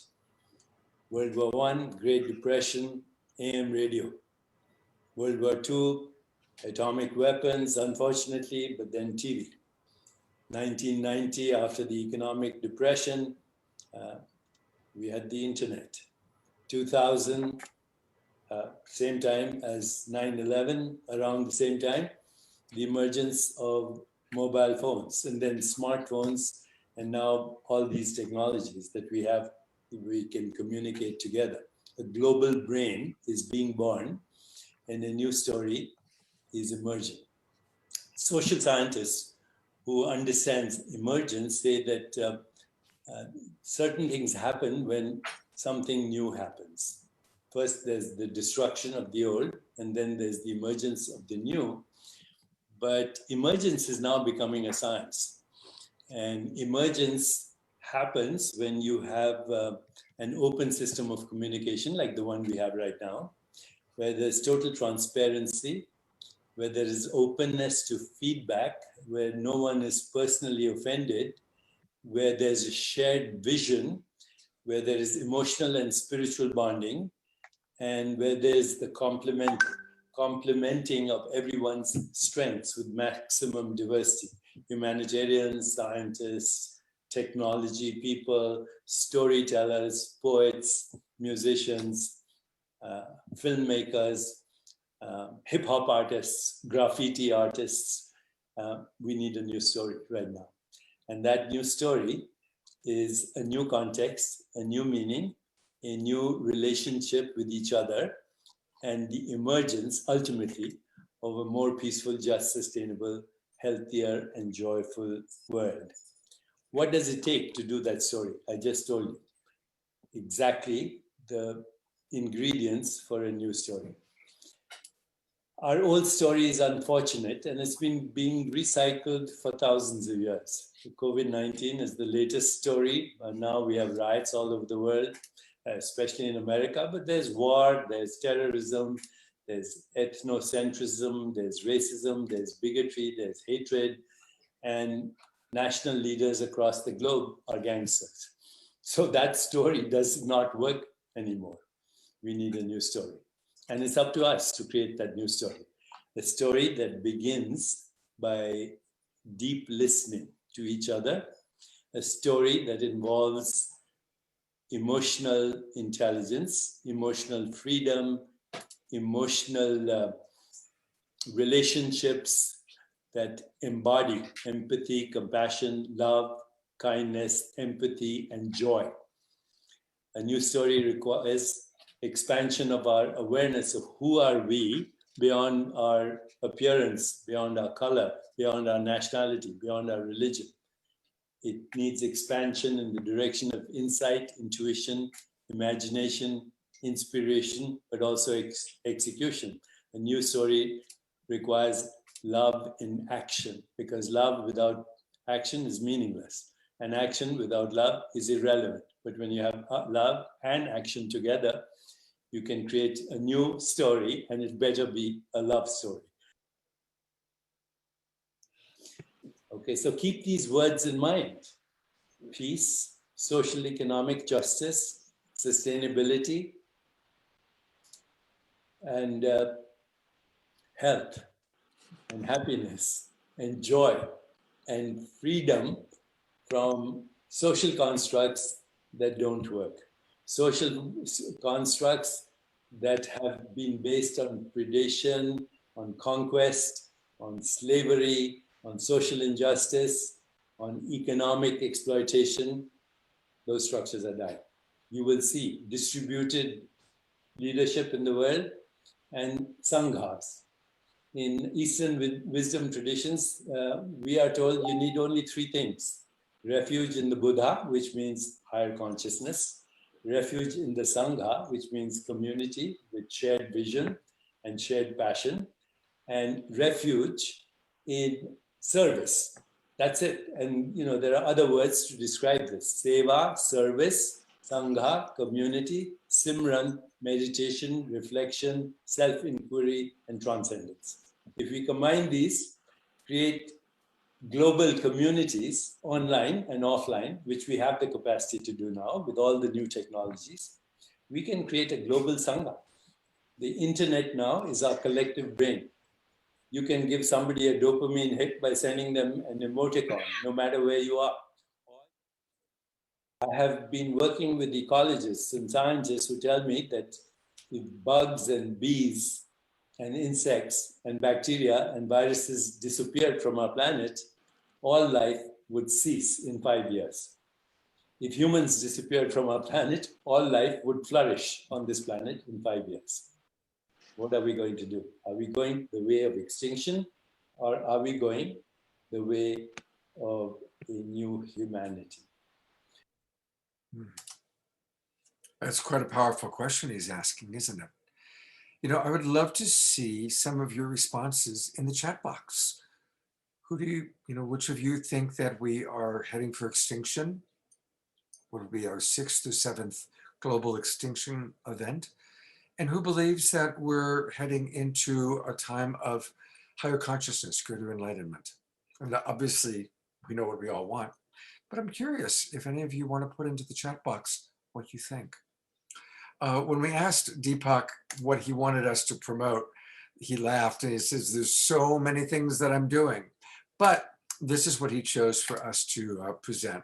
And he's really excited about it. If you go to his website, deepakchopra.com, it's just his name, he's got these new meditations and affirmations. And he said that he was really excited about this. So this is what we're promoting, is Deepak's new meditation and affirmation card set. And again, you can find that along with a lot of other things that Deepak has to offer on his deepakchopra.com website. So go take a look at it. All right, remember those two lovely ladies that got us off to such a wonderful start? Well, I'm going to bring them back. So here is Dana, and here is Ashana. And I'm going to remove myself, but I'm going to tell you a little bit about both of them. I've had the good fortune to know them for many, many years. But for those of you who don't know Ashana and Dana, they've been sharing breathwork and healing for over 40 years. I guess they started when they were around 5 or 6 years old. They've pioneered their own process, and they call it Clarity Breathwork. And honestly, I've done it. It's beautiful. It's exquisite. It's a gentle, compassionate, feminine approach to breathing and healing, and it truly has shifted lives around the planet. They combine their many years of experience and gifts together in a beautiful way, as you're beginning to get a sense of that with the beautiful invocation they did. Kind of combining Dana's music and kirtan, Ashana's light body meditations, and then when they're doing retreats, and they do normally when we're not in pandemic retreats all over the world, they include dance and movement processes. So it's really wonderful to have both of you with us. Welcome, Dana and Ashana. Thank you, Scott. Thank you, Global Peace Tribe. We wanted to use our time to give you an experience of our sound and light body transmission, and we'll add some breath into it. And we wanted to do a transmission right here from Mother Maui, where we are right now, surrounded by humpback whales, breaching, giving birth, so much mana and vitality. We're going to transmit that to you through the sounds of Dana's incredible flutes and a little guided meditation. Yeah. So we invite you to breathe the whole time, because I'm going to connect my breath, the breath of the divine. And so that comes through my flutes, but it isn't my breath. It is God's breath, let's say, the goddess breath that connects us all. And so we ask, like Scott asked, do we believe in higher consciousness, or is this our global extinction? I say miracles come through the power of our intention. And so we want to really invoke our radiance and our well-being and the power of the miraculous through these sounds and through this incredible invocation.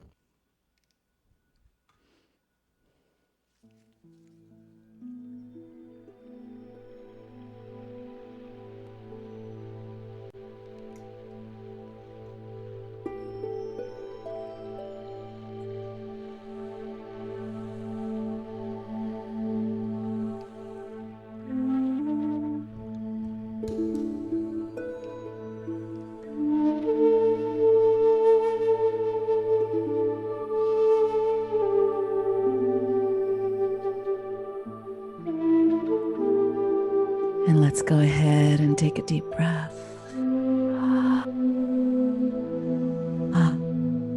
Might try a silent ah on the inhale, a silent ha on the exhale, as we let go together, connecting our breath in a circular pattern without pauses, this holy breath.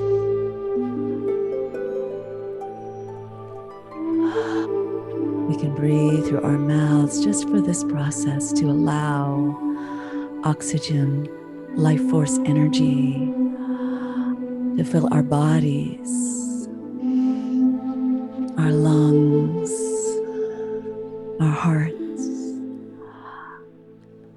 and to let go of all that is falling away. For we are in a global metamorphosis right now.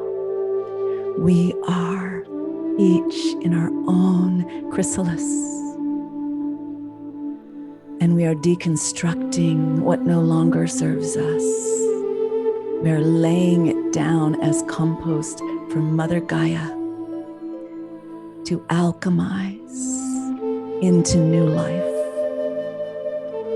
And take another deep breath. And let's lay down what we need to release, our fears, any heaviness, any burdens.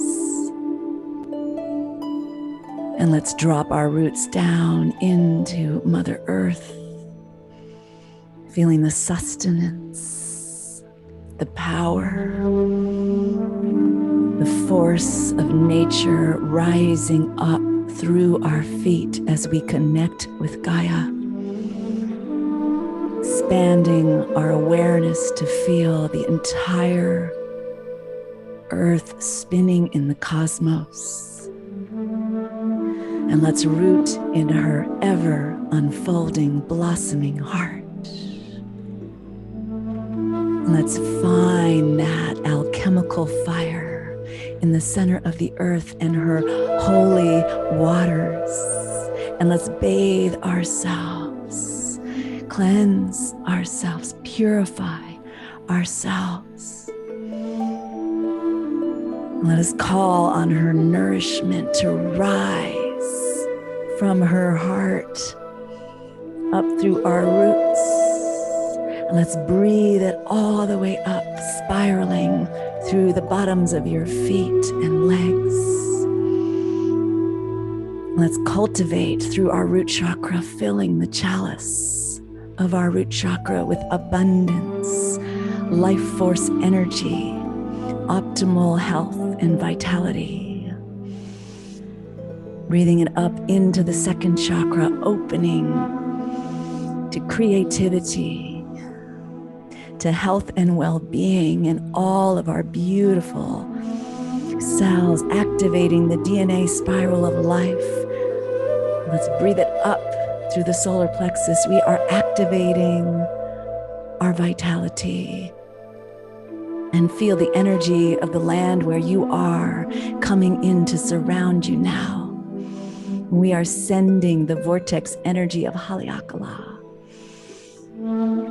the ocean of the Iao Valley. Drink in the mana and let's bring it into our hearts and touch our hearts. Where we are expanding and opening our hearts now.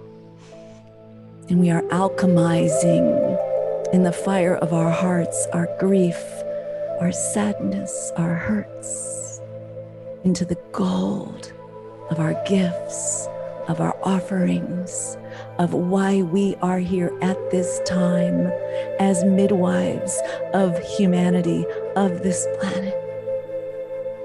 And breathe it up through your throat.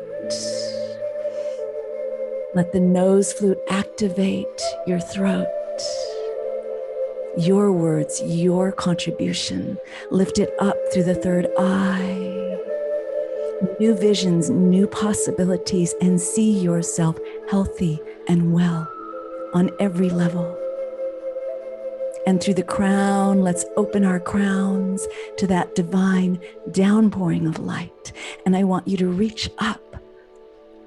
Let the flute take you to that higher light that we are being guided by, that spiritual sun, that infinite radiance. Let's connect with that downpouring of light. We stand together in Haleakala crater now, receiving the golden bowl of light, of Ho'oponopono, of forgiveness. We wash ourselves clean. And I invite you to bring your hands to your heart now, taking several more deep breaths. And I want you to hold a vision for yourself of your optimum health and vitality, well-being, and living your greatest life possible. And let's see the chrysalis begin to open. And let's see the butterfly emerging under the light of the full moon in this most auspicious time. And we'll take another big breath. And I invite you to embrace yourself, for it is through loving ourselves, all of ourselves, bringing ourselves all the way home to love, that we are liberated.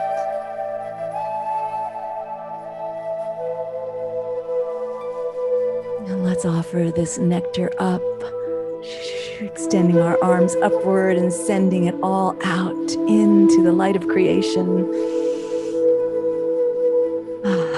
And then you might want to just bow down and give it to Mother Earth, into the foundation of your home, your sacred temple, your sanctuary.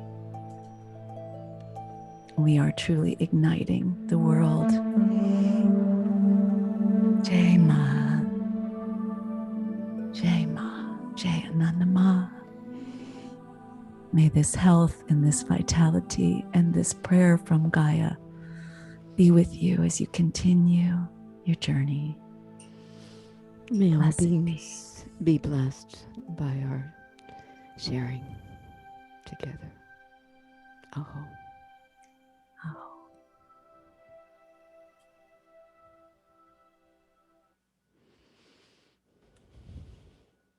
As we continue to just breathe in that beautiful experience. Gonna go slow, but just want to pull up how you all can get more of Dana and Ashana. And you just imagine what it must be like to do a full retreat with them in Maui or Bali or some of the amazing places that I see you guys doing your retreats. So looking forward to when we can do that again. And for now, thank you so much for just blessing us.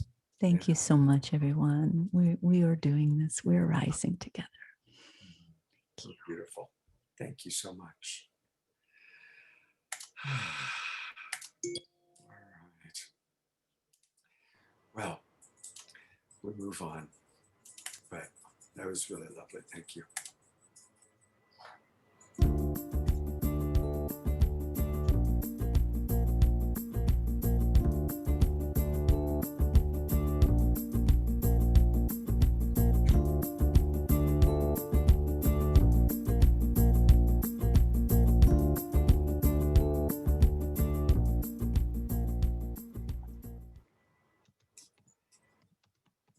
It is time for our Global Peace Tribe announcements.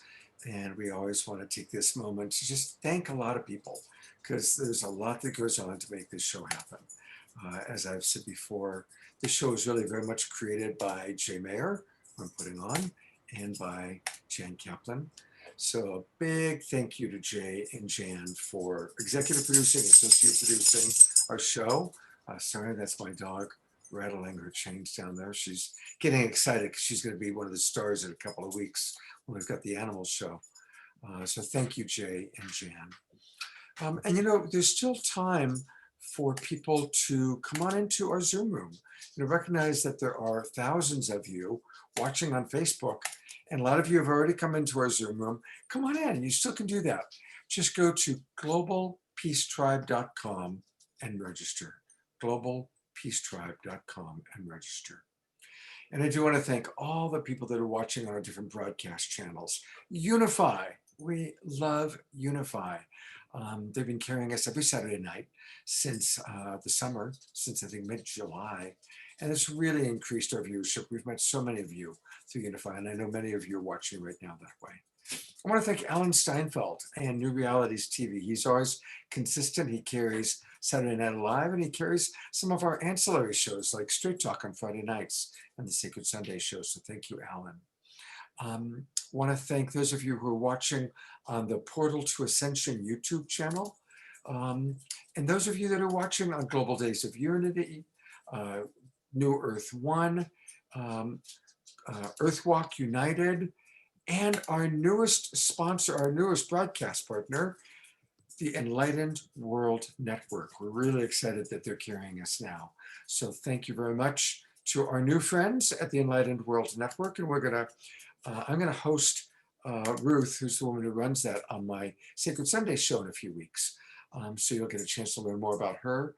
And we're gonna also have her on Saturday Night Alive. So it's wonderful as our community continues to grow and grow and grow. And we're really excited about all the new shows that we're creating. Each show is really an amazing production. And to kind of introduce next week's show, here's another video, and again, created by Jay and Jan. So let's see what we're doing next week. Light Touch welcomes you to next week's Saturday Night Alive.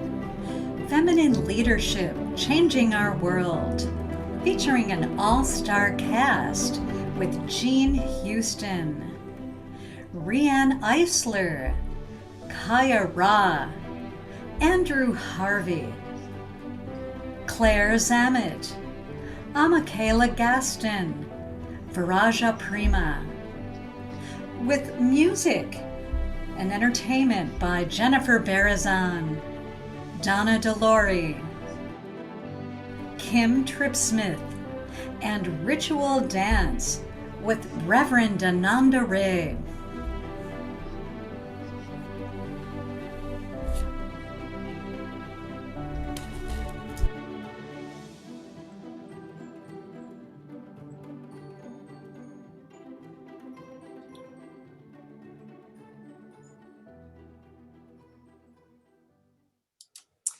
And my partner, Deborah, is who's putting that show together. She's invited all the different guests. So I'm going to turn it over to you, Deborah, to tell us a little bit more about next week and what else we've got coming up this month. Thank you, Scott. Yes, some of my favorite women, empowered women, are going to come on and really share feminine leadership changing our world. And what's also magical, we decided to do this show months and months ago and didn't realize it's the weekend celebrating International Women's Day, which is March 8th. So it's all synchronistic and it's being planned on the higher planes more than we even know. Everything's in alignment to be a really great show next week. And we've got 3 more shows in March. As we've shared with you, March 13th is Understanding and Communicating with Our Animal Family. We've got incredible animal communicators that understand to communicate with our pets, and also people that work with the whales and the dolphins, great musicians. We have Carol Baskin from the Tiger King show on Netflix, so it's going to be really incredible.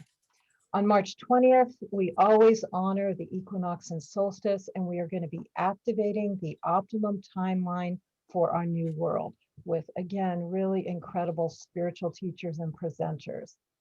And March 27th, we are bringing back what is one of our more popular shows, Indigenous Wisdom, bridging cultures and prophecy together. And this is sponsored by Light Touch, as well as the animal show is sponsored by Light Touch. So really happy to bring that forward to you. We also are creating our season 5 Time to Thrive, and we'll share more about that next week. But we are going to be bringing back some of our favorite shows: Indigenous Wisdom, Divine Feminine, Awakening with Global Coherence, Making Contact with Our Galactic Family, Relationships, Summer Solstice. But we've got some new shows planned for you. We are going to be having a show on manifesting our natural prosperity.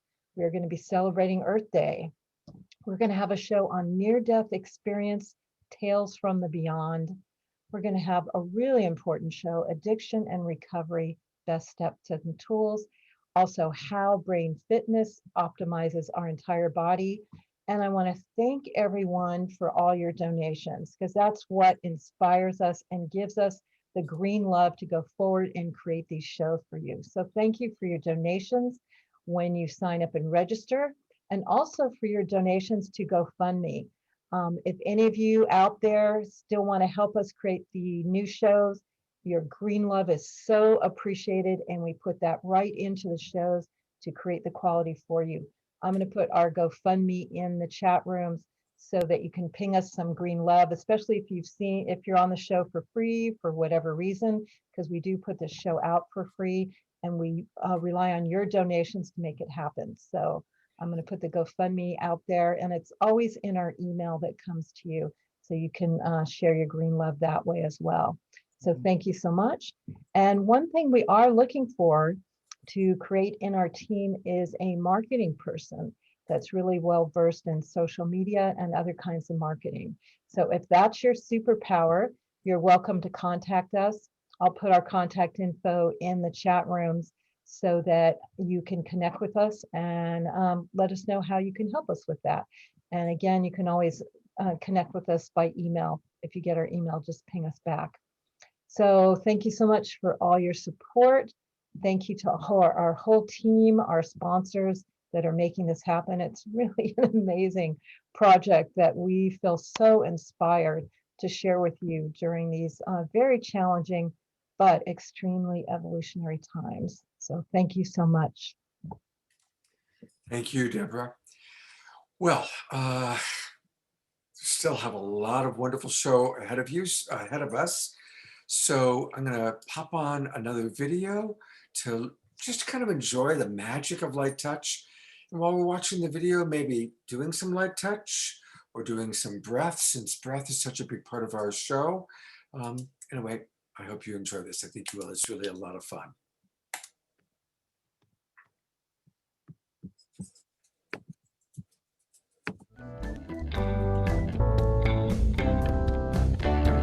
Returning to the one.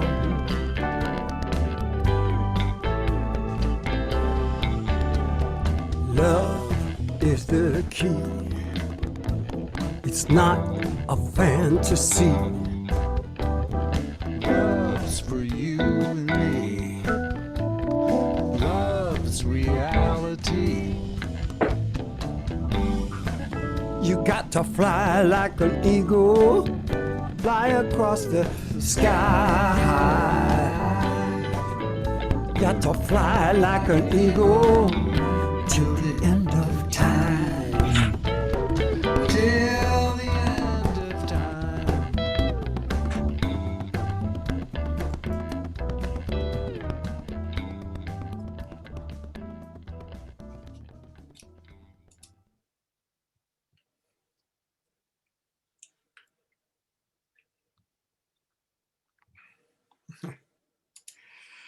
All right, as we all are flying like eagles. All right. Well, we get to bring Andrea Brooke back. And this is her third time being on the show tonight, third appearance, and also actually the third time she's been on Saturday Night Live.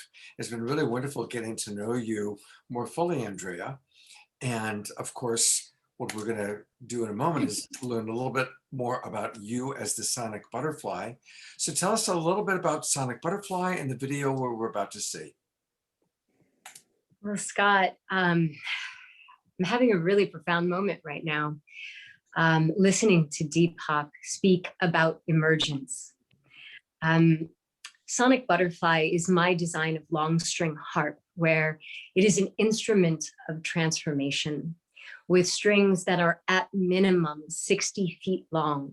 And I can transform architecture and natural environments, as well as theaters, into musical instruments. And the reason why Deepak talking about emergence has just really hit me in this profound way is that I'm developing a new show right now called Emergence. I recognize, as Ashana was talking about, that it is time for us to come out of our cocoons, that we are close to that emergence. And as Deepak was talking about the state of things and what is necessary now for us to return to that global community, I feel as if right now, what has taken place during the pandemic is that we have been placed in our silos. We have been separated from one another individually within our family units, as well as on a global scale. We've had the opportunity to utilize modern technology to communicate. But as we look at even how vaccines are coming out into the world, each country must do it themselves. And even here in the United States, state by state, community by community. And so as we begin to come back out into the world, as we emerge from our cocoons, the opportunity to return to that global community, to reconnect, is of utmost importance, I know, to my spirit and to my soul as an artist. And so I have this new idea for this show, which happens to be called Emergence. And it is to take Sonic Butterfly to, at minimum, 7 countries around the world and string up the Sonic Butterfly, the long string harp, up to historic landmarks or sacred spaces that represent those various locations around the world. And then to invite up the musicians, the drummers, the singers, the special instruments of that culture, and bring us all together, as well as the dancers and the children, and bring us all up on stage so that Sonic Butterfly can create a bridge to that historic landmark or sacred place. And then we bring that culture forth by utilizing Sonic Butterfly as that bridge and that instrument of communicating that emergence. After I've gone to each location, and let me tell you, all of you who are listening right now, I'm looking for those locations and those producers and those musicians who want to partner with me on this. And as that happens, once we've completed that, where I'm bringing photographer and filmmakers so that we can shoot video and photographs. And once we've gone to each of these locations, I'll come back to the United States and tour the performing arts centers and bring this show back home so that we can feel that connection and we can feel that global experience and share within it here in our own home. And my hope is to bring each of those videos to everyone through YouTube, through a YouTube channel, through great things like Saturday Night Alive, who want to share what's taking place, and really share this emergence, reconnect us through different places in the world, the different artists and communicators, and bring it all together. And so Scott's going to share with you a video from just before the pandemic happened, when I was in Sao Paulo, Brazil, and I had strung a beautiful cathedral in downtown Sao Paulo, Brazil. And you'll get to see the strings stretching all the way out, and you'll get to see Sonic Butterfly outside of my cocoon. Out in the world, I did 20 shows. Wow. It was quite extraordinary. And this is just a brief little look at what that was, set to something.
That is so amazing what you do. And Deborah and I have already talked about how we really want to have Saturday Night Alive every week, kind of showing, this week Andrea was in Israel and she was in Ethiopia, or wherever it is. So as you do your tour, we definitely want to kind of track it and share some of those highlights. That'll be really, really, really fun. But in the meanwhile, there are wonderful ways you can connect with her. And I noticed right away, actually, Andrea, people were asking in the chat box how to reach you, about connecting you with places around the world. So there's a lot of ways to connect on Instagram, on Facebook, pretty much Sonic Butterfly on Instagram, Sonic Butterfly Productions on Facebook. And you're also a yoga teacher. And do you do online classes for people, Andrea? Yes, I do. I do a Zoom class weekly, every Thursday at 10:30 Pacific time. And it's a donation-based class, so people can join me anytime you want. And I've put it in the chat box, and it's also on that slide. So Great. Thank you. And I create practices. So if you want to have a private Zoom class, we can even video your practice and design it specifically for you. That's my specialty. Fantastic. Thank you so much. Thank you, Scott. Thank you for having me back again, Scott and Deborah. I really appreciate it. Thank you. Great. Namaste, everyone. We'll see you again soon. Yes. All right. And I think it's time for some more magic. Deborah, what's up next? Definitely. We get to hear again from Andrew Lee, who's coming to us from Malaysia. He's an internationally known illusionist and mentalist. And he actually was also on Britain's Got Talent and took social media by storm after he was on there. So happy to see your next act, Andrew. Thank you so much, Deborah. And thank you, everyone, again. It's been such a pleasure being here with all of you, sharing the magic of connection. Well, and of course, thank you, Global Peace Tribe, for having me. And before we end this next trick, I'd like to say that magic has brought me to many places. And I met some wonderful people like you today, virtually. As life goes on, new people appear in our lives, and sometimes people disappear. And we never know when we would see each other again, especially during times like this. But what if there was a way to stay connected? And what if we could always experience this gift of friendship? Well, this next piece is my deepest wish and my deepest expression for us to stay connected. I hope it connects with you.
And there you have it, ladies and gentlemen. It's such a great pleasure being here again, and I hope we all stay connected during this time. Thank you very much.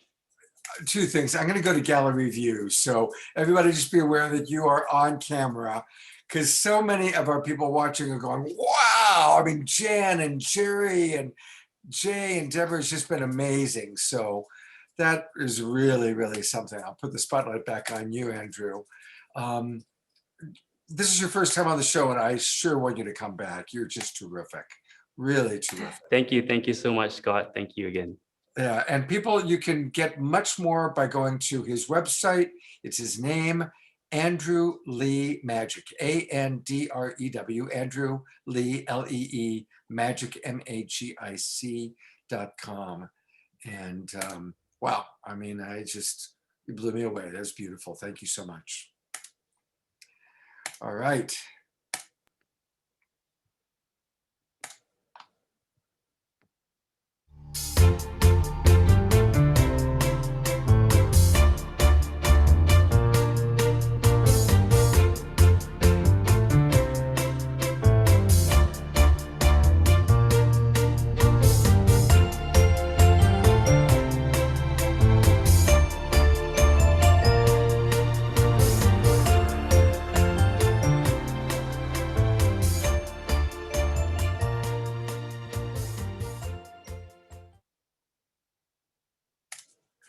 Thank you, Jay, for putting together that promotion for what's coming up later on tonight. I mean, it's just such a full show. Wow. And I get to introduce a longtime friend of mine. Just like Ishana and Dana are longtime friends, and Lori Grace, who we're going to see in a little bit, is a longtime friend. This is also another longtime friend, and this is Hyla Cass. Hyla is an extraordinary and wonderful, wonderful healer who has been always, as long as I've known her, she's always been on the cutting edge of health and wellness. I can always remember I'd see her at a party. It's like, okay, Hyla, what's the latest? You know, what's the latest and the greatest? And Hyla was the one who was always kind of on top of that. So when we were putting the show together, it was like, okay, well, we got to have Hyla on it. So I'll tell you a little bit more about her beyond my own personal experience. She really is a recognized pioneer in holistic medicine and psychiatry, and she's the author of several popular books. Hyla specializes in helping people to enhance their mind and their mood, to overcome addiction, and to avoid psychiatric medications using targeted nutrients. Her latest edition is hemp oil extract, also known as CBD, which provides balance to your system. So Hyla, thank you for being on the show, and please take it away. Thank you so much. I'm so happy to be here. Really appreciate it. I love the show. And I also want to give a shout out to my late father, Dr. Israel Cass, who kind of started it all for me. He practiced family medicine from our home in Toronto, and he really demonstrated what a doctor and a healer should be. So that was so inspiring to me. And then he actively encouraged me to go to medical school. And this is at a time when there were not a lot of women doing it. So thanks, Dad. Then early on in my practice of psychiatry, I realized that the medications weren't really doing it. They're not that effective. They have a lot of side effects. And once you're on them, they may not be working, but you still have a lot of trouble getting off them because they produce brain changes. So it's a really big deal. I'd say be very careful before going on a medication and know what you're getting into. Also, if you're already on a medication, please don't go off it suddenly. You need to taper and slowly under medical supervision. So instead of medication, I began to incorporate all kinds of the things that we're all familiar with: spiritual work, meditation, trauma work, and other ways to balance the body like diet and nutrition. I discovered what Linus Pauling called orthomolecular psychiatry, which means all the molecules in the right place. So this is so cool that when we provide the raw materials, the right raw materials in the form of nutrients that will help make our brains chemical messengers called neurotransmitters, the body knows what to do with it. They work with our chemistry to give us just what we need, and they actually work better and faster than the drugs do. So we have within us our own magical pharmacy. It's really quite a miracle. And most recent addition to my medicine bag is what we commonly call CBD, properly called hemp oil extract, because the hemp plant contains many cannabinoids, probably over 100 cannabinoids, as well as terpenes and some other components that are healing. But the ones that we're most familiar with out of the cannabis plant are CBD and THC. So we're all familiar with THC. It's what makes you high. And that's what's the plant is bred to give you more THC and more of a high, but that's not what we're dealing with here. We're talking about the hemp plant, which is bred to have less than 0.3% THC, very little, just a trace of THC, and mostly CBD and maybe a smattering of some of the other cannabinoids and terpenes. And you may have been hearing a lot of things about, good qualities and effects of CBD and wondering, is this for real? We hear it being good for anxiety, depression, sleep problems, PTSD or post-traumatic stress disorder, which we know is really hard to treat and doesn't respond well to medication. Social anxiety, anxiety giving speeches. More people are afraid of giving speeches than are afraid of death. That's kind of scary. Addiction, post-concussion syndrome, and even good for boosting your immune system. So like one little plant derivative doing all that, how could that be? Is this a placebo effect?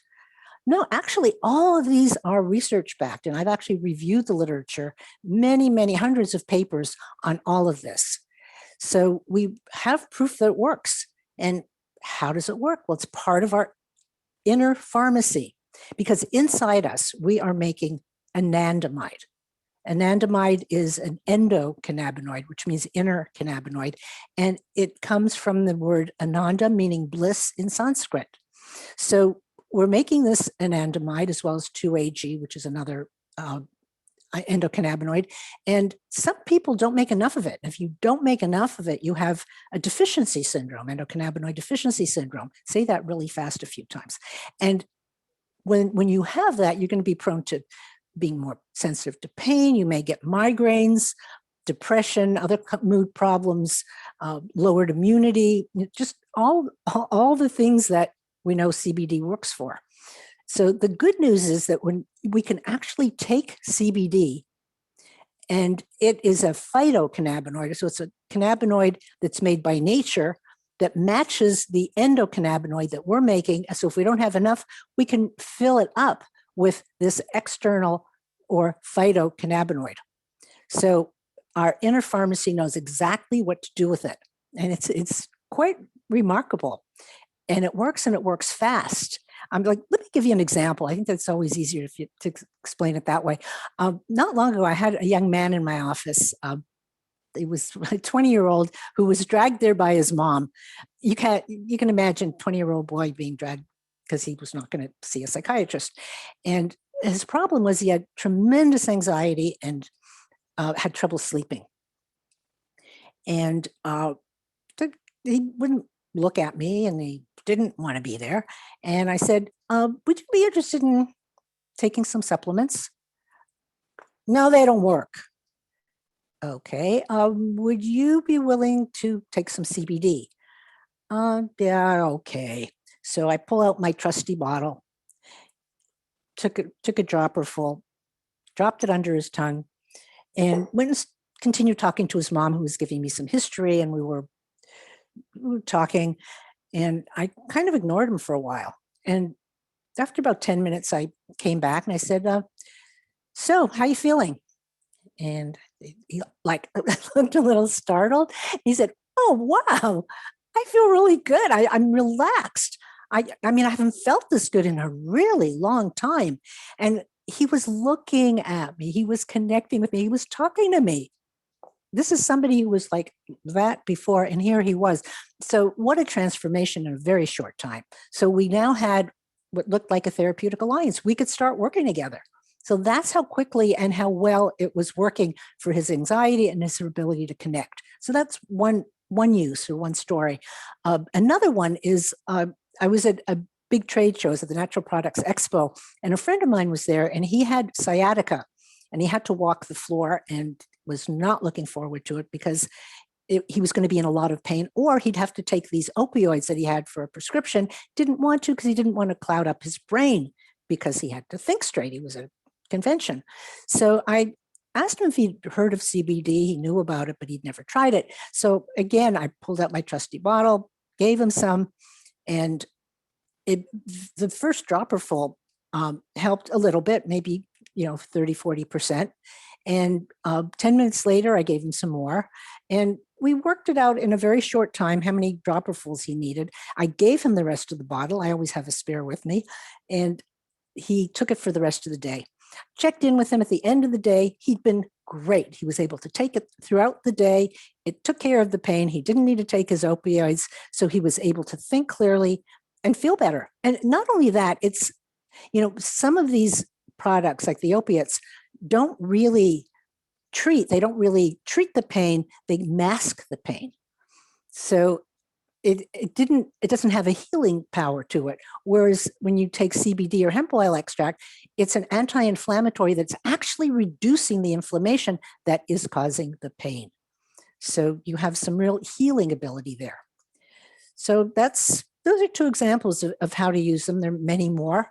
And you may want to know, how do you dose it? And that's very individual. And I'm not withholding. People say, well, how much should I take? I said, yeah, take as much as you need.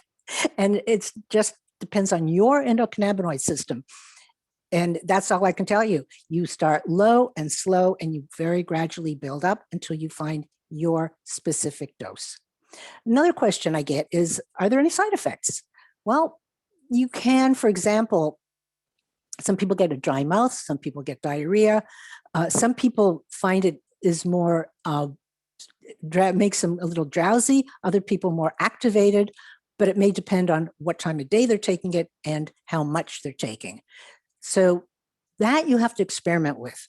I've had people who thought they were taking it for sleep and they stayed up for like hours that night. I've had other people try to take it for focus during the day and they got too sleepy. So you have to know what your right dose is for what time of day, because as I said, it's very individual. And another question is, if you are on medication, what can you do? Is there a problem with interactions? They're possibly in theory, but if you're taking under 100 milligrams, generally not a problem. And I talk about it more in my ebook, The Magic of CBD. So I developed my own CBD product because I wanted to have control over it. So what I did was I selected an organic brand. It was grown organically. Hemp is a concentrator. So if it's grown in soil that's had pesticides, fertilizers, any kind of contaminants, they're going to go into the plant and you're going to ingest them. You don't want that. So you want it organically grown. Then it's extracted, it's taken to the lab nearby, extracted with distillation, and then mixed up into the particular formula that I like, which is MCT base, which is a light base, as opposed to hemp oil, which is a little thick and heavy and tastes a little grassy, and I don't like it. So I made it to my own taste.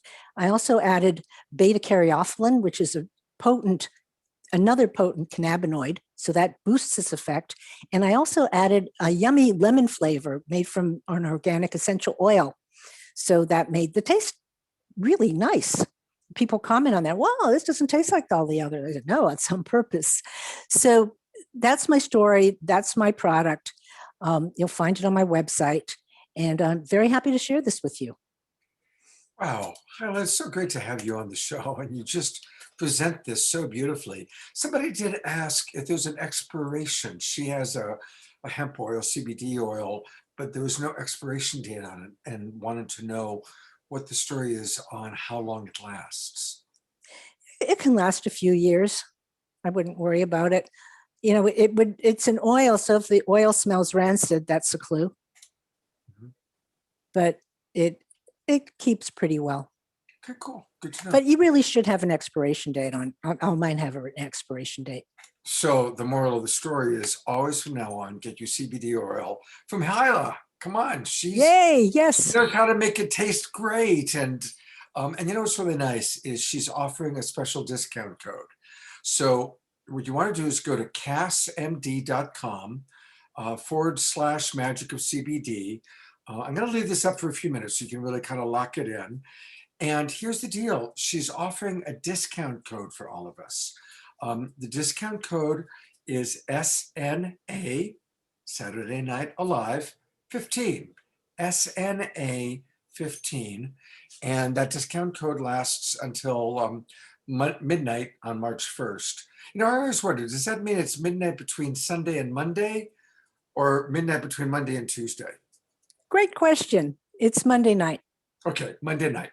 So you got a couple days, but do it now. You know, go ahead, go order, and 15% off. And really, I've known Hyla for a very, very long time. She's the real deal. And it's great to have you on the show, Hyla. Thank you. By the way, there's also the free ebook. The free ebook. It's also on there. If you can take a picture of the download link, that would be good, or somebody could put it in chat. Yeah, Deborah has been putting that in the chat box, but I'll leave this up for a few more moments, people. So yeah, take a photo so you can get that download link for her free ebook, all about the magic of CBD. Hyla, thank you. I really appreciate just your incredible service to our world, to our community, how wonderfully you express yourself. It's like, oh, that's right. She's a great speaker. So it's really good to have you on the show. Thank you. What a pleasure. Thank you so much, Scott. And all your support team. It's a great show, and thank you. I'm grateful. Yeah, it's a lot of fun. See you soon. All right. Well, I think it's time for another video. Short one.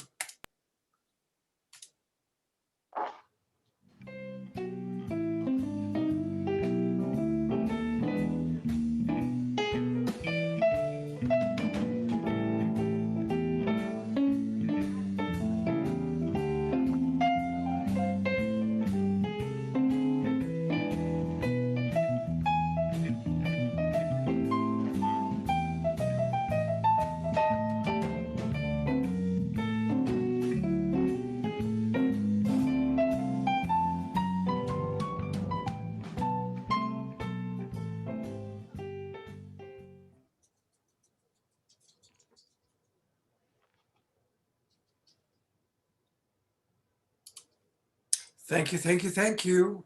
That's, of course, a light touch video. And Deborah, tell us who's up next. I get to introduce another amazing woman, Lori Grace. Lori's passion is to inspire people to live a greener life, and she does that through numerous businesses, organizations, ongoing projects that supports this mission. But she also has a deep passion for health, especially longevity, brain health, and much more. She runs the nonprofit organization, the Sunrise Center, that has an office in Corte Madera, California. She has founded and manages an amazing center, Haleakua Garden Farm and Organic Farm Retreat Center in Maui. She has other projects, including election integrity work, Save Our Bay, Save Our Ocean. I consider her a wonder woman for these times with all she does and all she supports. And she created a video for us to share with us about this very important theme of optimizing our health. So Scott, can you share that video? Absolutely. Here we go. I hope it's good. I never got to see it.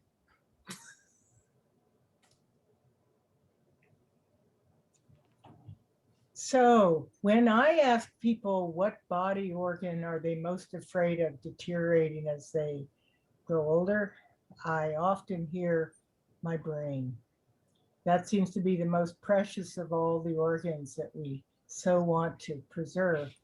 And as we get older, there can be tendencies for senior moments. It's even written into our culture where, people walk, into another room and, oh my God, I forgot what I came in here for, or remembering names and faces, or even driving somewhere and where is it I'm going? These kinds of things. And a lot of people don't want to talk about this but feel scared. So I wanted to do a show, which sponsor a show, which is going to happen on Saturday Night Alive on brain fitness. And that's on June 3rd. And I want to let you know, though, that brain fitness is really integrally related to whole body fitness. It's every part of us is related to how our brain and in what way is our brain healthy. So I wanted to go over that. And this includes our cardiovascular system, the amount of pesticides and toxic metals we have in our body, the presence of mold in our body, which you can't just look at your body and say, oh, there's no mold. Our hormone balance, our level of depression and anxiety, the quality of our social life, the quality of our sleep, and our genomic profile, which means what kind of genes do we have? And my discovery around brain fitness came when a doctor tested me without my consent for the gene for late onset Alzheimer's, having heard that my father had dementia. And much to my shock, I found that I had one gene, APOE4, for late onset Alzheimer's, which sets out at about age 75 and moves on. And I was really frightened when I heard this. So anyway, I started focusing and studying as much as I could on and changing my lifestyle to make sure that I don't start having this. And I have to say, to this end, I'm doing very well, and I don't have what would be called senior moments, as far as I can tell. But in order to make that happen, I had to commit to a lot of things. And one thing I want to say is this particular gene, APOE4, also hurts our cardiovascular system. It helps create strokes and heart attacks. So I knew that I had to really focus on my cardiovascular system. I do want to say that my mother didn't have any APOE4 gene, and she was lucid until 3 days before she died at 96 3/4. So I've really come to see the importance of our gene profile and what we can do to prevent gene expression. So anyway, by the way, I just want to say that if you're interested in knowing whether you have this gene, you can go to lifeextension.com and order the gene test. And then that's going to help you know where to go. So anyway, so I have so far been successful at staving off my any kind of dementia, but it's taken commitment on my side. For example, for my cardiovascular fitness, and I do have some low-grade high blood pressure. I do take medication, and that's another part of this gene. I work out, I do cardio workouts 5 days a week. And I also do yoga and strength training, because I have to have a body really in shape in order to do cardio. And otherwise I could get joint problems or injuries. So that's one thing. Also, a very important thing in staving off any kind of dementia is making sure that we don't have any sleep apnea, which I did. And so I finally surrendered to using a CPAP machine, and I'm much better. I also, because injuries are harder for someone like myself to heal from. I drive very carefully, and if I go hiking, I use poles. And with my coach, I practice balance exercises so that I'm not going to be, you know, one of the many women who slip and fall, hopefully, and balance. Our proprioceptive capacity goes down as we get older. So another thing that I also learned starting by reading a book called Menopause in Your Mind was that our mental acuity as women goes down most frequently because menopause, our ovaries don't produce as much estrogen. In fact, they don't produce hardly any. And we are having to rely on the conversion of testosterone to estrogen. So I went to a really good doctor who might be on the show in June 3rd. And I now take estrogen, progesterone, and testosterone. And I also changed my diet because another thing about developing dementia is that unless we're eating a lot of green leafy vegetables and high fiber, low sugar fruits like berries and things, we can raise our inflammation level in our body. And Alzheimer's has been called diabetes type 3. That's a nickname for it.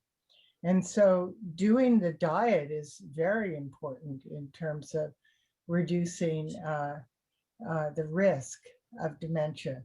And so much of this is different from our culture. You know, our standard American diet, also known in health conferences as the SAD diet, is filled with ways to enhance inflammation in our body. Alcohol does it as well. And so the other thing is another thing that I read was that microorganisms that live in our that we can find in the autopsy of people with Alzheimer's, we can find germs that lived in our mouth that created gum disease and traveled up into the brain. And so oral care also becomes terribly important. So these are a lot of things to do. And I might add that using algae oil or fish oil is also good for reducing inflammation. So there's so many different things that we can do to reduce our chances of getting any kind of dementia. And so anyway, these I want to discuss in much more detail myself in a in-person meeting May 3rd in Corte Madera, the Sunrise Center. I again want to invite you to come to a very entertaining show, you know, where different experts will talk about this issue of brain fitness and whole body fitness, and we'll have wonderful musicians, and that's all on June 3rd. So with that, I really hope that you come in and join us on June 3rd at Saturday Night Alive. Well, thank you, Lori Grace. And actually, the real live Lori is with us, but she wanted us to show the video. So hi, Lori. Hi. How is it watching yourself? Oh, it's okay. I found myself wishing I had practiced longer to say what I was saying and not using as many ahs. And I didn't have that much time to work on it, but I got the basic points across. Jay and Jan felt that it was really enrolling, so I went with that. I would say it's less enrolling for me watching it, but I also know that when I am in front of an audience that I'm very responsive and alive, and I don't and ah, and you know, I know it's going to be good on May 3rd. Absolutely. Well, both May 3rd live in Corte Madera, for those of you in the Bay Area. And then the following month, June 3rd, is when we're going to have an entire show dedicated to whole body fitness, brain fitness.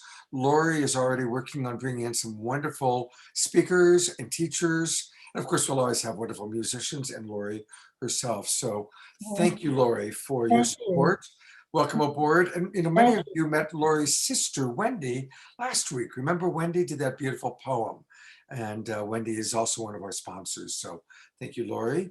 And we will talk to you soon. Thank All you. right. Well, I do believe that Giselle is with us. So in a moment, we're going to meet Giselle. You heard some of her music. And just a reminder to mute yourself, Lori.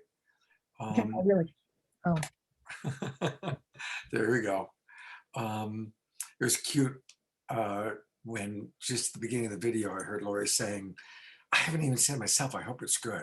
It was good, Lori. It was good. So anyway, before we bring on Giselle, Jay Mayer, who you all know is kind of the light touch guy, but he also really recorded a beautiful video of himself talking about a practice that he does and that many of us now do in light touch called the Twilight Meditation. Let's learn about that and then we'll meet Giselle. Whoops, we just saw that. There's so many videos today. It's like an all-time record of how many videos we're showing. So here we go with Jay Mayer talking about the Twilight Meditation. And thank you for your patience, everybody. Here we go.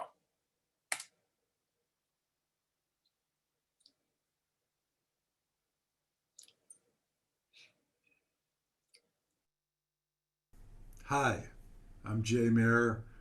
Wanted to talk to you about a technique that I found to be invaluable in my personal path, spiritual wellness, manifesting, transformation, and I call it twilight meditations. And a twilight meditation is when you go to sleep at night. As soon as your head hits the pillow, you're in twilight. And when you go to sleep at night, you know, the subconscious is really receptive to suggestions. So I recommend when you're going to sleep at night, for instance, one of our meditations is look and feel your very best. So you're going to sleep, I'm looking and feeling my very best. And you go to sleep. And when you wake, and believe it. And when you wake up in the morning, first thought, even before you get out of bed, I'm looking and feeling my very best.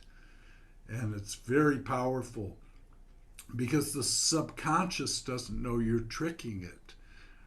You might also say something like, thank you for exponential financial blessings and good fortune. These are very powerful words to sow seeds into your subconscious with. And that's what the Twilight Meditation is all about. It's about getting the subconscious to change, to help you. It doesn't know that you're tricking it.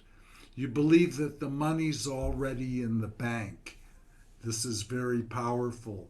And I recommended doing it. If you wake up, you take a restroom break in the middle of the night, come back in, you're in twilight when you're just half asleep, half awake. Those are the times that I like to do light touch, meaning I make a connection with the sheets that are touching my body or barely touching. There's a little tingle. So you feel that tingle and you go, thank you for blessing my partner. Whatever's important to you. Thank you for great health. Thank you.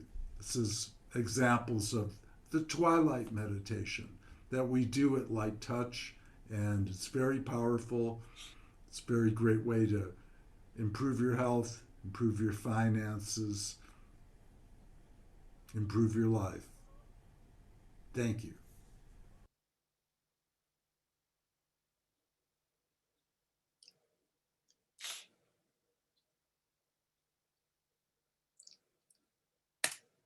Thank you, Jay. Whoops, should put the spotlight there. Thank you. I am noticing one of our regulars, George, said, hey, great idea, I'm gonna try that. And I suggest to all of us, all these different suggestions, whether it's twilight meditation, light touch, CBD oil, all the wonderful suggestions that Lori Grace provided us, these are tools for optimizing our health. All right, I think that Giselle is with us. She is, I see her. And so welcome, Giselle. And I just need you to unmute yourself.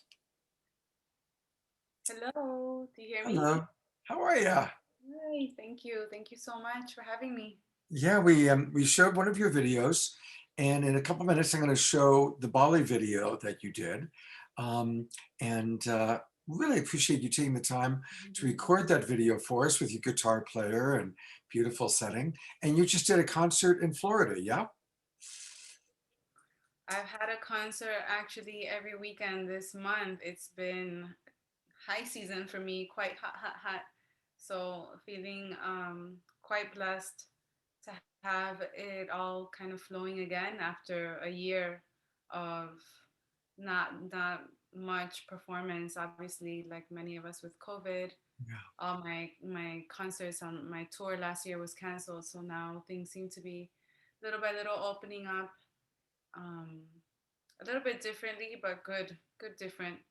Yeah. Appreciating the more intimate settings as well from the bigger, large crowds. It's nice. Right. Oh, good. Well, it's a blessing to have you with us, and we've really enjoyed. You have such an exquisite combination of instrumentation that you use, the way you combine different instruments in your voice, and we'll see in a moment with the Bali video.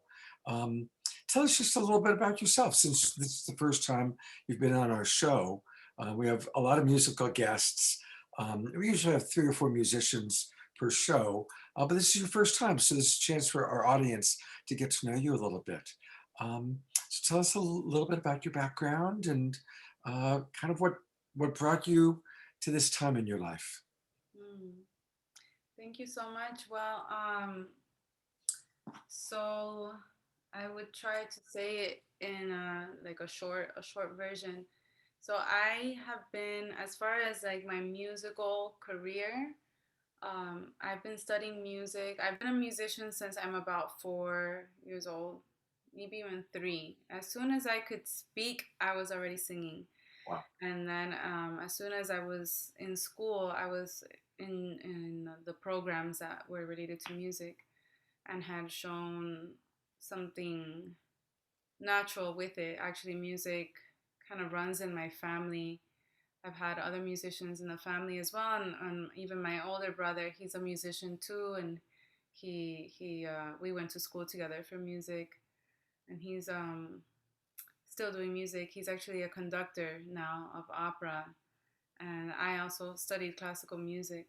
So I studied classical music all the way up to receiving a master's degree in music performance.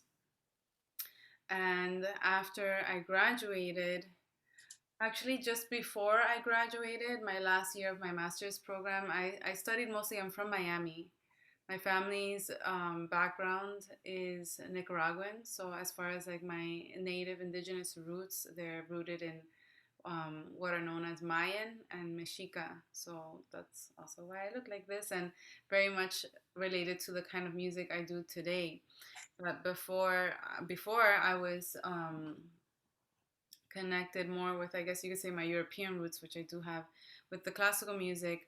Towards the end of my master's, I started feeling called to try other type of music that was different, more along the realm of what I guess you would call world and electronic music.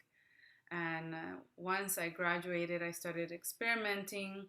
And around the same time, I ended up leaving New York, where I had done my master's, and coming back to Miami to find a completely new Miami, at least for me, a new experience.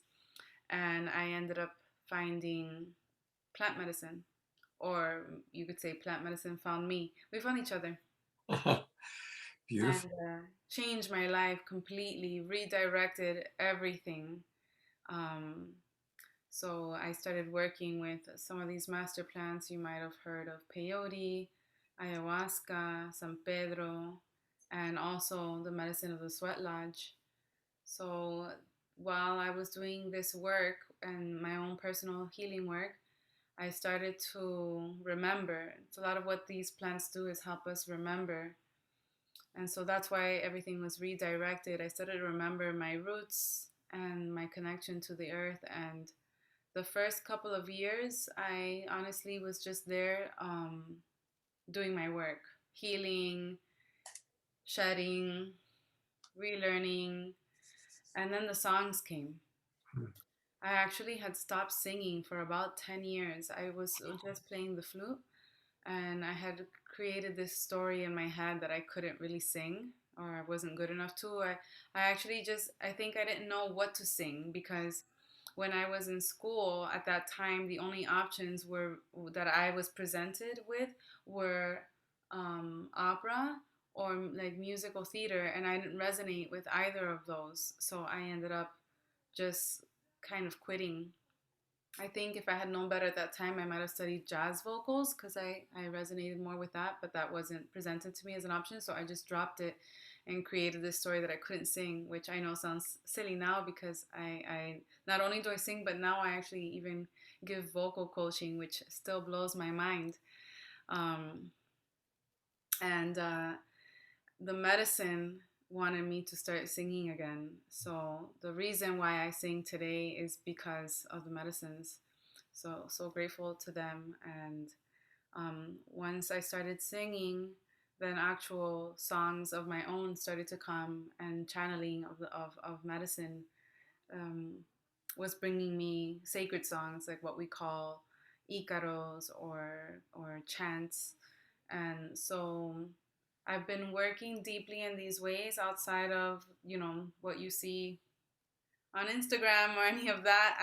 There's a lot of work that I do that's just not filmable or any of this. That's very sacred and private, but very much in service to these plants, because they have been giving me everything.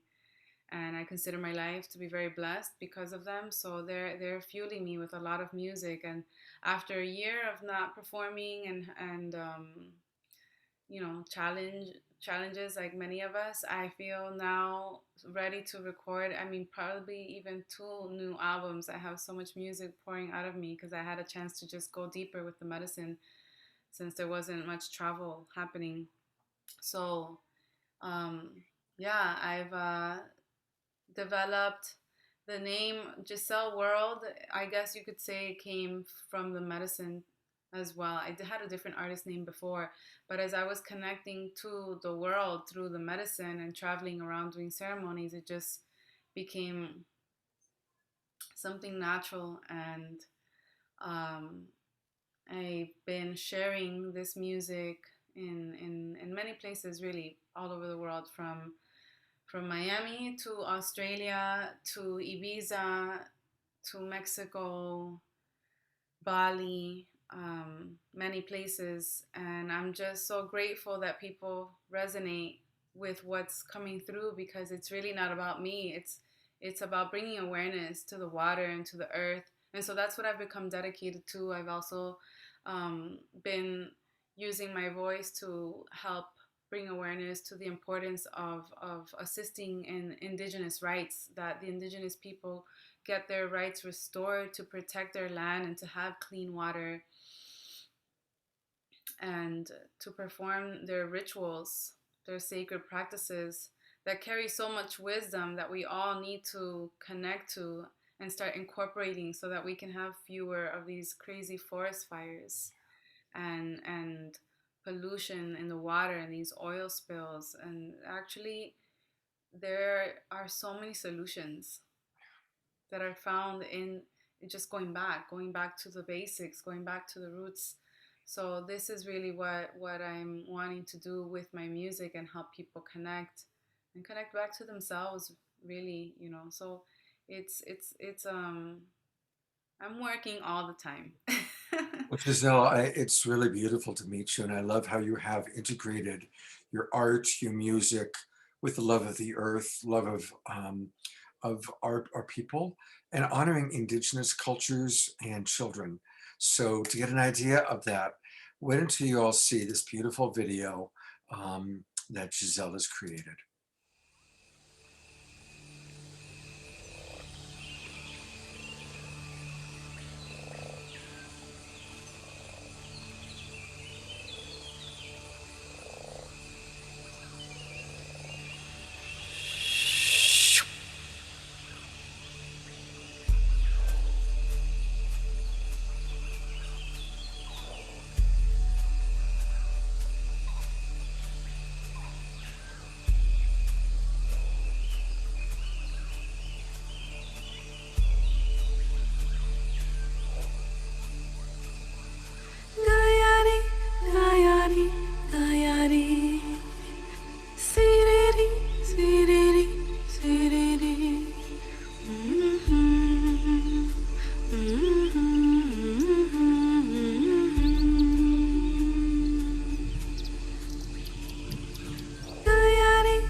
There's such a beautiful reverence for nature that shows up in that video. You know, you can just really feel your passion for nature and the water, just the beauty of the water. It's really quite lovely. Thank you. We're going to actually close our show tonight with the final song that Giselle recorded for us. But to learn more about Giselle, it's giselle.world. That's her website. It's a beautiful website. There's a lot that you can learn about her and find out more about her music. And again, it's her name, GISELLE.world. And that's her website, her name and her website. So thank you so much, Giselle. It's really nice to meet you. If you stick around, we'll talk to you a little bit more before your last song. If you've got, I know it's also late for you. It's 11:46 in East Coast where you are. So no pressure, but if you decide to stay with us, we are going to show one more of your videos. All right, it is time for Global Peace Tribe Recommends. And I'm sorry, Jay, but this is one video I'm just not going to pull up right now. But thank you, Jay, for all the videos you provided to us tonight. And we're really enjoying this part of the show where we get to introduce you, our audience, to some of the other wonderful things that are going on in the world. And to start us off, here's my partner, Deborah. Thank you, Scott. And one thing I want to share with you is one of our more favorite speakers, Marianne Williamson, is going to do a workshop. And this is going to be March 19th and 20th on relationships. She's going to be exploring a lot of what is affecting our relationships now. How do we make sure that intimacy doesn't suffer from either too much or too little physical closeness during the pandemic? How do we dismantle our mechanisms of separation? As you know, as you walk by people, you know, people kind of split up. How do we get back to intimacy? How do we build our relationships again? How do we repair what needs to be repaired in our relationship? And how can a time of isolation lead to a flowering of human relationships? Well, Marianne Williamson is a master on so many things, and I think this is a really important topic. It'll be March 19th and 20th. It will be virtual, and I'm going to be posting the link in the chat room, and we'll have it in our emails that we send to you during the week as well. So we'll have all this information in there. So please check it out. Great. Thank you, Deborah. Well, one of my absolute favorite speakers, teachers of all time is Andrew Harvey. I've been following him for many, many, many years, listening to him speak occasionally at Whole Life Expo, read his books. He literally coined the phrase sacred activism. Boy, I had a senior moment. What do I need to do, Lori, to stop those senior moments from happening? I just had one. He coined the phrase sacred activism. And right away, we had him on our show. And I was so delighted to have him on the show. And he's been on a few times now. And so we decided we wanted to start branching out into longer workshops. Because obviously, you know, you only get 8 minutes of Hyla Cass or 10 minutes of Lori Grace or 6 minutes of this person. And all of these people have so much to offer. So we're very excited to announce that Saturday Night Alive is going to start going more and more into providing longer events with some of our favorite speakers and people. And so the first one we've chosen is Andrew Harvey. So put it in your books, March 14th. He's going to do a day with us on radical regeneration. This man has written 41 books. He's collaborated with people such as the Dalai Lama. This is his newest book. And I'll give you a little taste of what it's all about in a moment. But just put that day down, March 14th. And then make sure we have your email address. Another reason why it's really important to register with us so that we do have your email address. And to tell you a little bit more about what's going to happen on the 14th, here's a quick video snippet with Andrew. My name is Andrew Harvey, and on March the 14th, I will be presenting with Scott and his crew a fabulous day dedicated to the new book that I've written with Carolyn Baker called Radical Regeneration. In the morning, for 2 hours, I will lay out the radical vision that is exposed in that book of the great death that's happening in our global dark night and the extraordinary promise of birth that it holds. I believe that the dark night that we are in is the birth canal of a new embodied divine humanity. And I will lay out that belief in precise ways that will both warn you and galvanize you. Then in the afternoon, I will offer the vision that I have of radical intimacy with all things and the challenge to be noble in our time, and offer practices that can sustain both that level of intimacy with all things and strengthen that nobility that leads us forward into becoming sacred activists and birthers and warrior midwives of a new world. Wow. I mean, can you just enjoy how passionate this man is? He is so dynamic and so passionate. Obviously, I'm a big fan. So much so that tomorrow I'm dedicating my Sacred Sunday show to Andrew. So if you're wanting to get a better sense of who this man is, please join me tomorrow morning. And you know, I do this show every day, every Sunday, the Sacred Sunday show. And I usually feature people that you've seen on Saturday Night Alive. And tomorrow it's going to be all about Andrew Harvey. You can watch live on Facebook on any of the channels you're watching on right now, probably. Or come on into the Zoom room. And Deborah's putting that link in right now, or you can see it on this poster, the Zoom room. I will also post it on my profile page on Facebook. So would love to have you join us tomorrow, 10 o'clock in the morning, get to know Andrew, see what his wisdom's all about, and then come be part of a private, intimate group where we're going to really go deep with Andrew on March 14th. So looking forward to hopefully having you join us at that time. All right, we are in the home stretch, and we've got something really special planned. We're going to try something we've never done before. So we want to kind of create an opportunity for all of you to participate.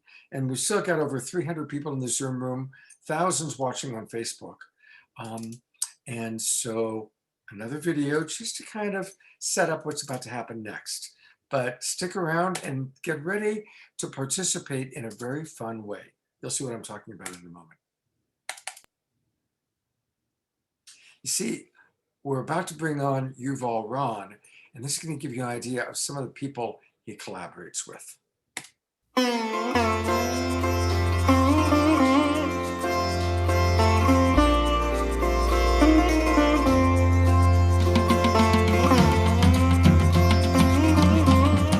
Okay, cool.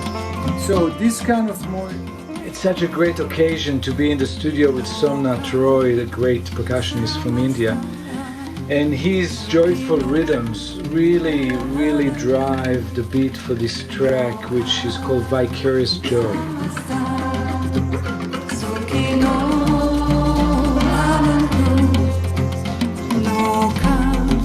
Pandit Nayan Ghosh from India is one of the greatest living sitar masters, and I love working with him.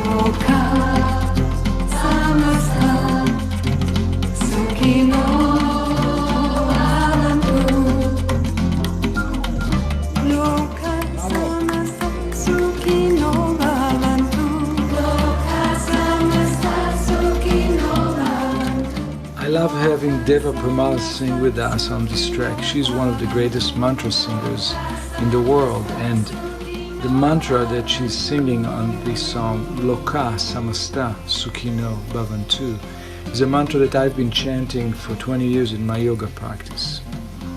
And it's a central practice to condition our mind to always think about the happiness of the other, who is really us.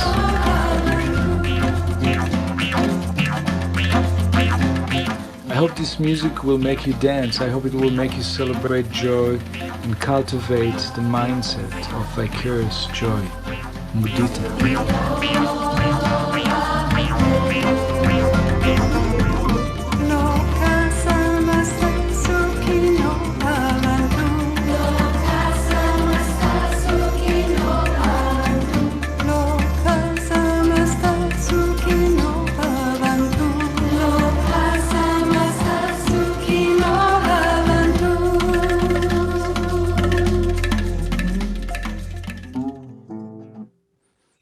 So we had Yuval on the show earlier, and you might remember he did a beautiful job with us, and he had this wonderful idea of us collaborating. And so welcome, Yuval. And here you are, you've collaborated with all sorts of amazing people, and tonight you're going to collaborate with us. Yes, I can't wait. Thank you very much for bringing me on the show. And what I'd like to share with you tonight is a simple mantra, which is very profound. It's about joy, and it's about vicarious joy. This is the name of this track from my album, 4 Divine States of Mind. And it's called Mudita in Sanskrit, and it's called in English, vicarious joy. The importance of the happiness of others, because if others are happy, we will be happy, because we are all one. So these very few words that I'm going to teach you right now, we're going to chant. I'm going to teach you how to sing it. It's very simple. And then we will sing with Deva Premal in that style of call and answer, which we call kirtan. So here we go. Here's the song. We're going to learn it right now. And Scott, if you could put the words on the screen so we can see. So it's Loka Samasta Sukhino Bhavantu. This is a joy mantra. What it means is may all beings be happy, and may my thoughts, words, and action contribute to that happiness. So here's how it goes. Here we go. Loka samasta sukhino bhavantu. Again. Loka samasta sukhino bhavantu. Now try it yourself. Here we go. 3, 4. Loka samasta sukhino bhavantu. Again. Loka samasta sukhino bhavantu. Good. Now you can swing and you can move your body from left to right, and you can clap your hands and you can smile. So try singing it with a smile. Here we go. Loka samasta sukhino bhavantu. Loka samasta sukhino bhavantu. Now listen to the second part. Loka samasta sukhino bhavantu. Loka samasta sukhino bhavantu. Loka samasta sukhino bhavantu. Loka samasta sukhino bhavantu. Yeah. And then you can start dancing and clapping and singing. This is the whole song. Really easy. Now, the nice thing about kirtan music is that the lead singer sings the line and then the community answer. It's a call and answer. So you don't have to remember anything, because you're going to hear the lead singer, Deva Premal, the great Deva Premal, singing the lines. And we're going to answer along with the children chorus that I have on the album, a children choir singing the answers. So if Scott's ready and everybody are ready, you see, everything until now was just a rehearsal. Now we're doing the real thing. Okay, ready to dance, clap, and sing, and I'll coach you. I'll give you the cues. Here we go. All right, here we go. Okay, this is the intro. Stand by. Here are the drums. Now on the count of 4, we're gonna come in. We're gonna let Deva start. 4, 3, 2, Deva.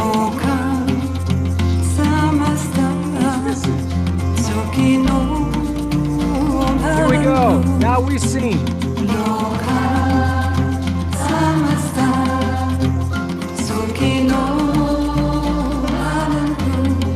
Now just clap and dance.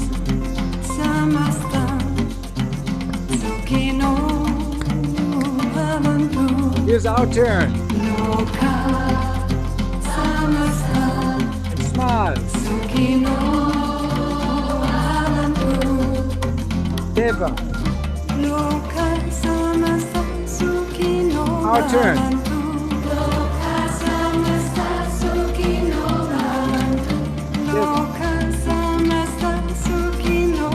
your turn.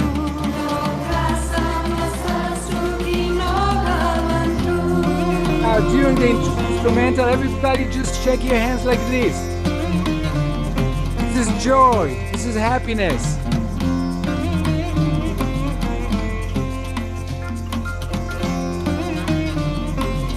It creates a lot of joy.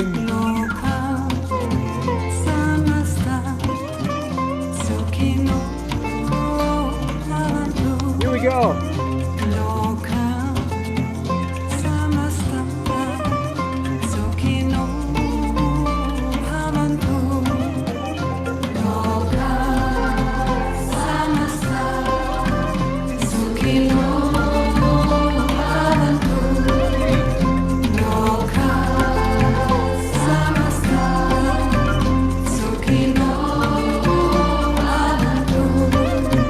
Deva.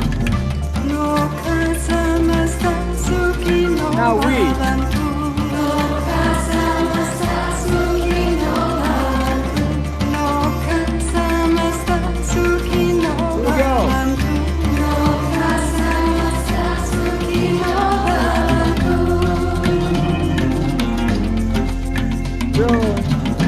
Happiness.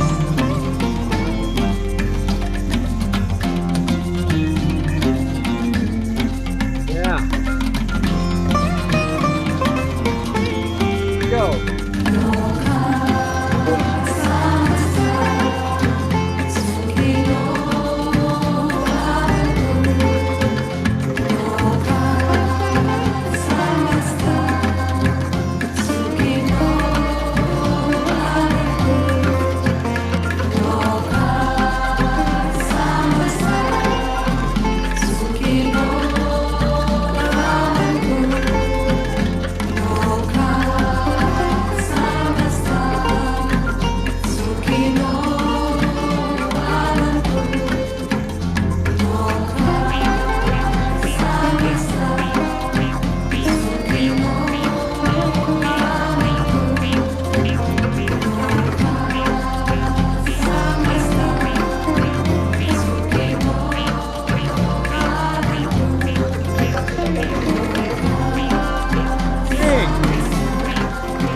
All right, that was fun. This is just an introduction. This is just 5 minutes practice. You can do it for 5 minutes, and the real track is 15 minutes. You can do it 15 minutes a day.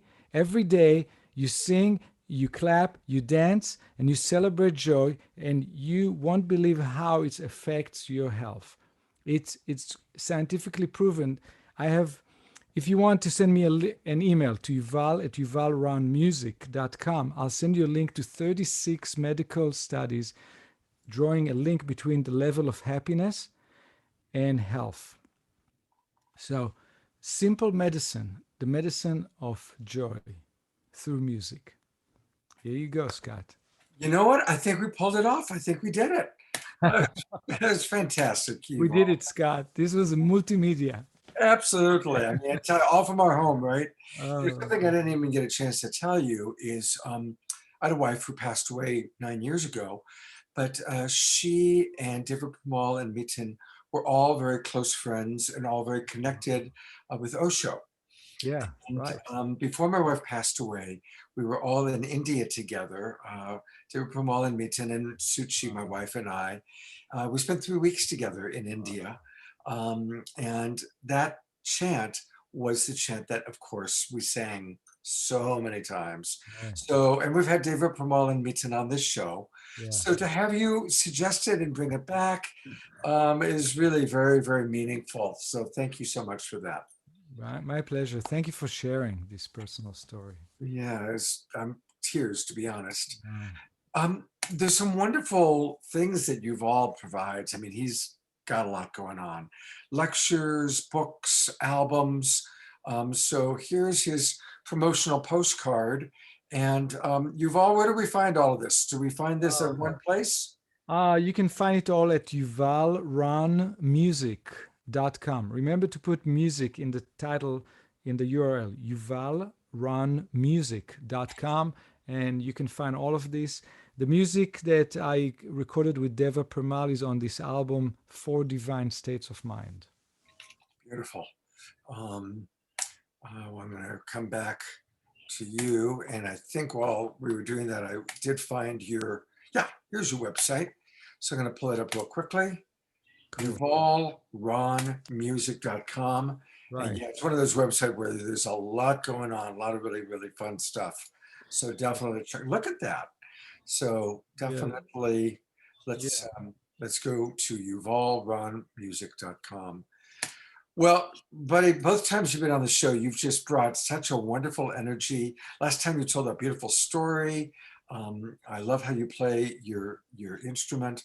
I just love your passion for life. Thank you. Thank you, my friend. Thank you. Good to be with you guys. It's a beautiful community you're building, and may it just grow and grow and expand. Thank you. Look forward to having you on again very, very soon. See you next time. Absolutely. And again, I want to thank Jay. I'm going to just put the spotlight on Jay for a moment. Jay is who has done so much to put together this show. And of course, the lovely Jan. So thank you, Jay. Are you guys having fun? Yeah. Okay. I saw you dancing and moving to the music. It looked like you guys were having a pretty good time there. Good job, Scott. Thank you. All right. Well, we are in the home stretch, everybody. And we've got 2 more things left for you. We're going to have a wonderful video that was recorded with Dr. Gabriel Cousins. And then we're going to close out our evening with one more song from Giselle. I'm imagining that many of you probably know who Dr. Gabriel Cousins is. He's a remarkable human being. He founded the Tree of Life, and he's done so many things. He's been at the forefront of the health movement for 45 years. He's now in his mid-70s, and I did this interview with him. He's in Israel, so it's the middle of the night there right now, so he couldn't be on our show. But he was kind enough to record this special video for us. And you'll hear him say it, but guess what? This guy can do 1,200 push-ups. He is that in tune with his body, that connected. He is, it's remarkable. Now this video, he goes into very specific tools and practices for health. So I suggest you either really get a piece of paper to pen out or get a device so you can write down, because he's going to give us really specific practical tools. You'll also see them in writing. Thank you, Jan for doing that editing.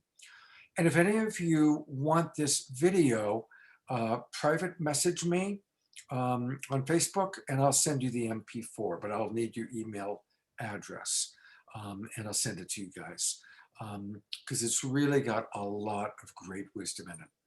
So get ready for, and this is kind of the wrap up of this show, and then we'll have a beautiful song from Giselle, but get ready for some remarkable tools and practices from a master, Gabriel Cousins.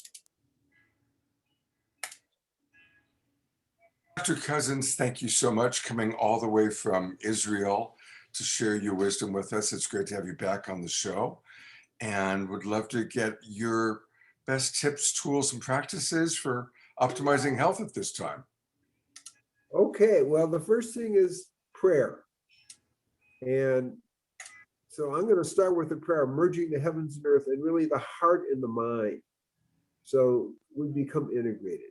And here's the prayer. Hashem Yaku Kudashar Brihu Ushinate Be Ilo Ertno Lahe Shemuke Bavavke Yida Shem Kozrael Kolam Amen. And in my book, Into the Nothing, I outline a way of thinking and a way of approaching it, which is to take all our life experiences and turn them into a way of evolving spiritually. That's a key, like follow that deep message, whatever is happening.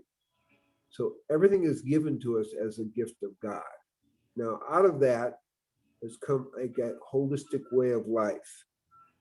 This is after I received what we call Shaktipat, or the Waking of Kundalini, in 1975.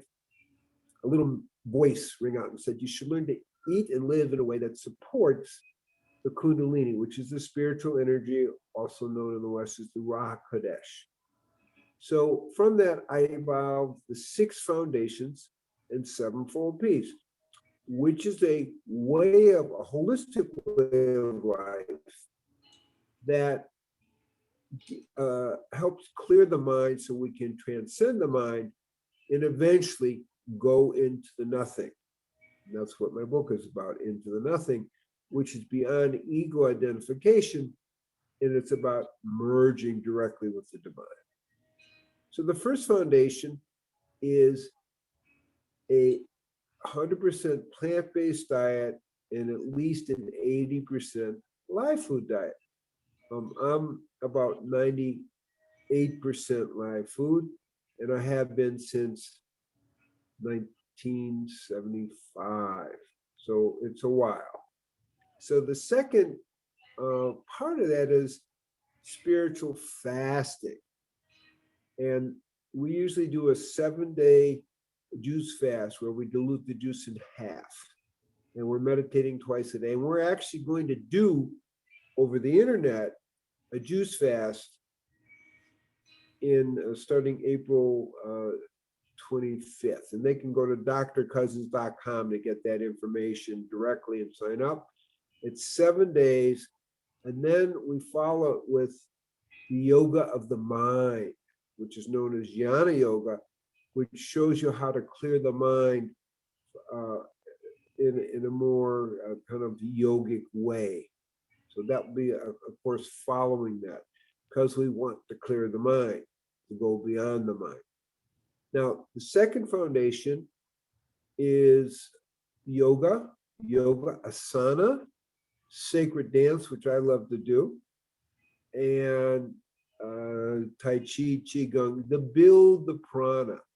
Also pranayama, breathing exercises. That's the second foundation. Third foundation is service and charity.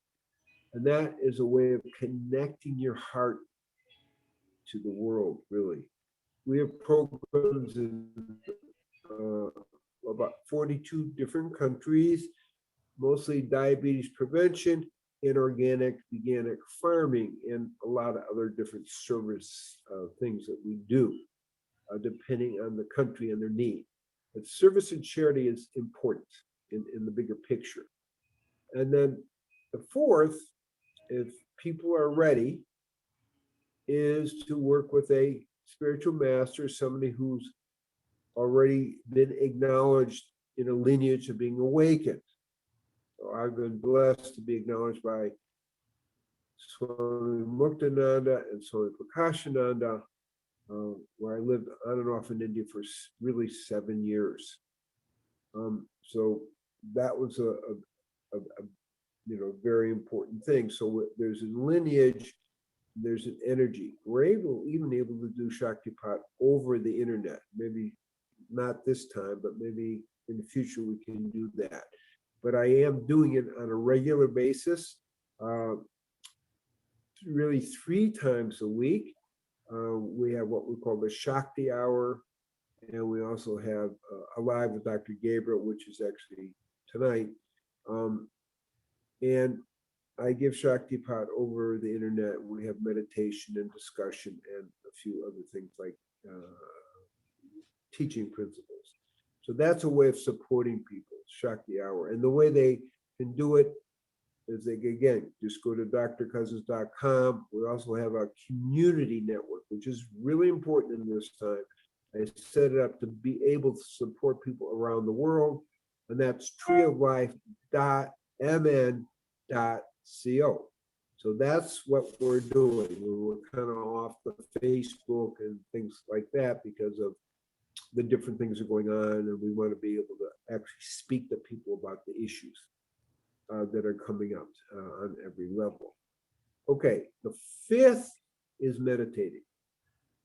And we have a particular way of meditating, which was given to me after a 21-day water fast in 1995. And that's the use of a mantra, and also with Shaktipat energetics of awakening the spiritual energy in Kundalini. That is, again, I teach that really on Shakti Hour, which is on a Monday night, and on a Wednesday night in what we call Alive with Dr. Gabriel. So we teach meditation. It's very important. Meditating to me is one of the most important things because there's a huge transformation that can happen to us over time. And the sixth is as much Shaktipat energy as you can get to move along the spiritual energy. So those are the 6 foundations. I also have the 7-fold peace. I do a lot of work with the scene energy, and the idea kind of came from that. So the 7-fold peace is peace with the body. And I want to say something that's very important. At age 77, which is my chronological age, we get more flexible and stronger. So when I was a captain of an undefeated football team, Amherst College football team, in the 60s, I could do 70 push-ups. Well, today I did 1,200 push-ups. Wow. Yeah. So what am I saying? Hey, I'm 20 years old, I can do 70, and now 57 years later, I'm doing 1,200. So the point is, we want to let go of the assumption that we get weaker and less capable with age. When I was playing football, I couldn't even touch my toes. I could get my hands to my knees. Now, put my hands flat on the earth. I can sit in full lotus. So that is really something can happen. You have to work at it. You have to be very consistent. I'm doing yoga 6 times a week, pranayama 6 times a week, doing these push-ups that I mentioned like 3 times a week. So, but it can be done. And that's a really important message for people. 77 years old and you're getting stronger and more flexible. Not that impossible. Okay. But that is an amazing message. I mean, I'm very inspired as I look at you and I listen. That's remarkable. Remarkable. Yeah.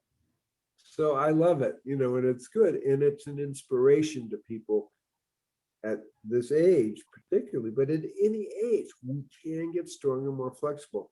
So it's important to let go of the thought forms that say, no, I'm getting older. I can't do this. I can't do this. No way. So that's what the 0 point is, to help us let go of these kind of limiting thought forms in our life. So peace with the body, and then peace with the mind, which is meditation again, and peace with the family. I do a lot of work with what I call sacred relationship.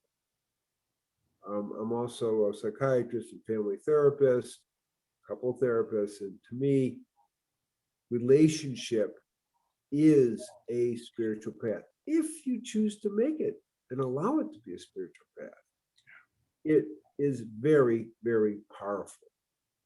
So intimacy, sacred relationship is a part of that. The next level of that is peace with the community. And these days, particularly in America, that's pretty wild. So how do we get the right interface? And so part of peace with the community is getting the right distance in relationship to the overall community so that you're at peace. And then we have peace with all of creation. And I'm also a Native American sun dancer. So Om Atakyawasan, peace with all our relations. What does that mean? Peace with the living planet, what we call the rock people, peace with the plant people, peace with the flying ones and swimming ones, and then peace with all cultures. So that's an important piece.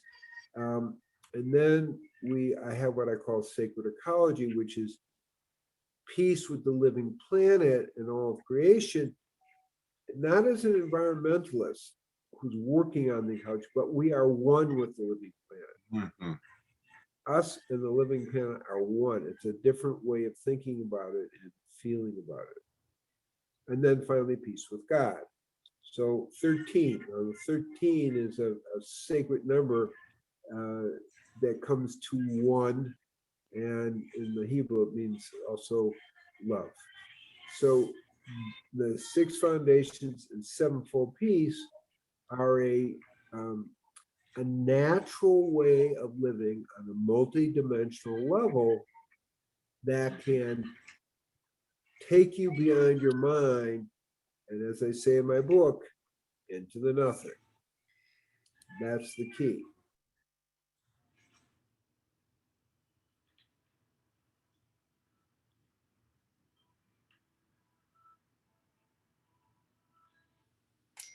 Oh, thank you. I was trying to find where that extra noise was coming from, and I'm not exactly sure what that was. But I hope that you all got a chance to really take in how much wisdom he just provided us. And I'll be honest, I'm humbled. You know, the things that he suggested doing, I'm doing some of them, but there's definitely ones he's suggesting that I'm not doing. It's like, oh, okay.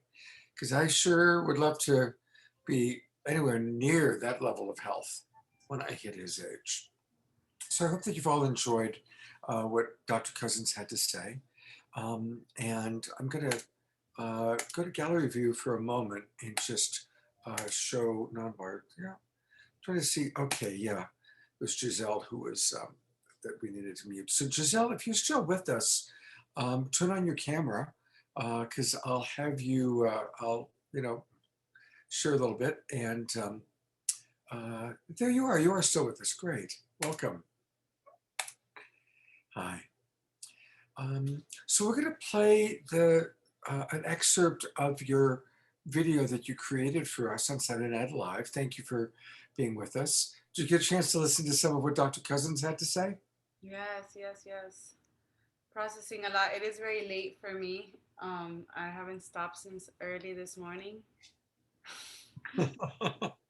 All right, well, I wanted to try to be here until the end, but thank you for. Yeah, no, it's 12:24. Such powerful work on here, and thank you for having me. Absolutely. Well, I'll let you go. Just want to remind people again to go to her website, giselle.world, giselle.world. And I'm now going to you're going to be providing a lullaby for us, Giselle. This is going to be our good night lullaby for everybody. So thank you so much.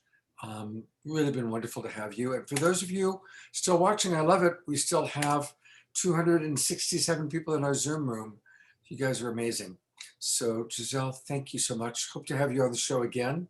And here is that wonderful video that she created for us.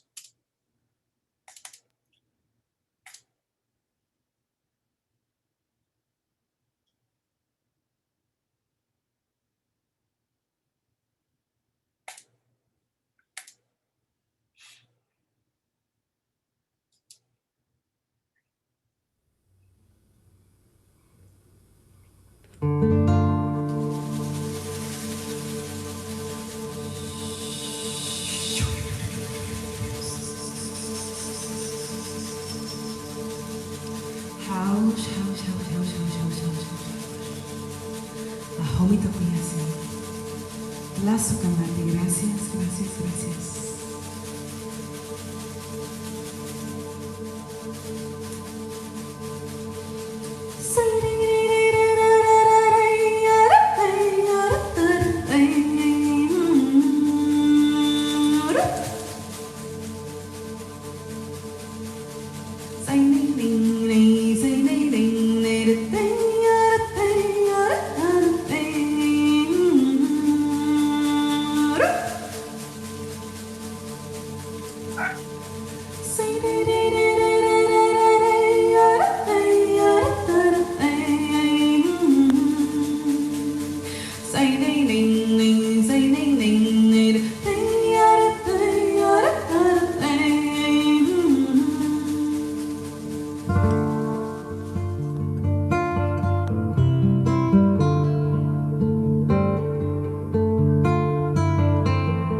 Did you all catch, oh, turn my camera. For those of you still watching, did you all catch how sweet it is the way the guitar player looks at her like, oh, okay. It's very, very, very sweet. I'm just the guitar player. Oh, okay, I better do namaste. Oh, Giselle's still watching, great. That was lovely, just beautiful. Thank you so much. So this is it, we're really wrapping it up, everybody. Please do remember to join me tomorrow for Sacred Sunday with Andrew Harvey, showing just some amazing videos. And I want to thank the people that are still with us. Wow. So I'm going to put the spotlight on a few people. There's Giselle, who we just heard from. She's still with us. 12:30 a.m. where she is. Hyla Cass is still with us. Dr. Cass, Dr. Hyla. Jay Mayer, who made so much of this show happen. Thank you, Jay, for sponsoring us. And his beloved partner, Jan. Thank you, Jan, for all that you did. Hey, I'm going to put the spotlight on our buddy, Jerry, coming to us from, I'm not sure if he's in Puerto Rico tonight or in Pennsylvania, or I think maybe he bilocates back and forth, but Jerry is with us. So we love all of you. Thank you so much, you guys, for being with us this late at night. And I am going to make some dinner. Tomorrow morning, Sacred Sunday, 10 o'clock Pacific time. Please join us. And every Friday night, Straight Talk. And next Saturday night, Divine Feminine Leadership on Saturday Night Alive. So blessings to each and every one of you, and have a lovely, lovely weekend. Good night, you guys.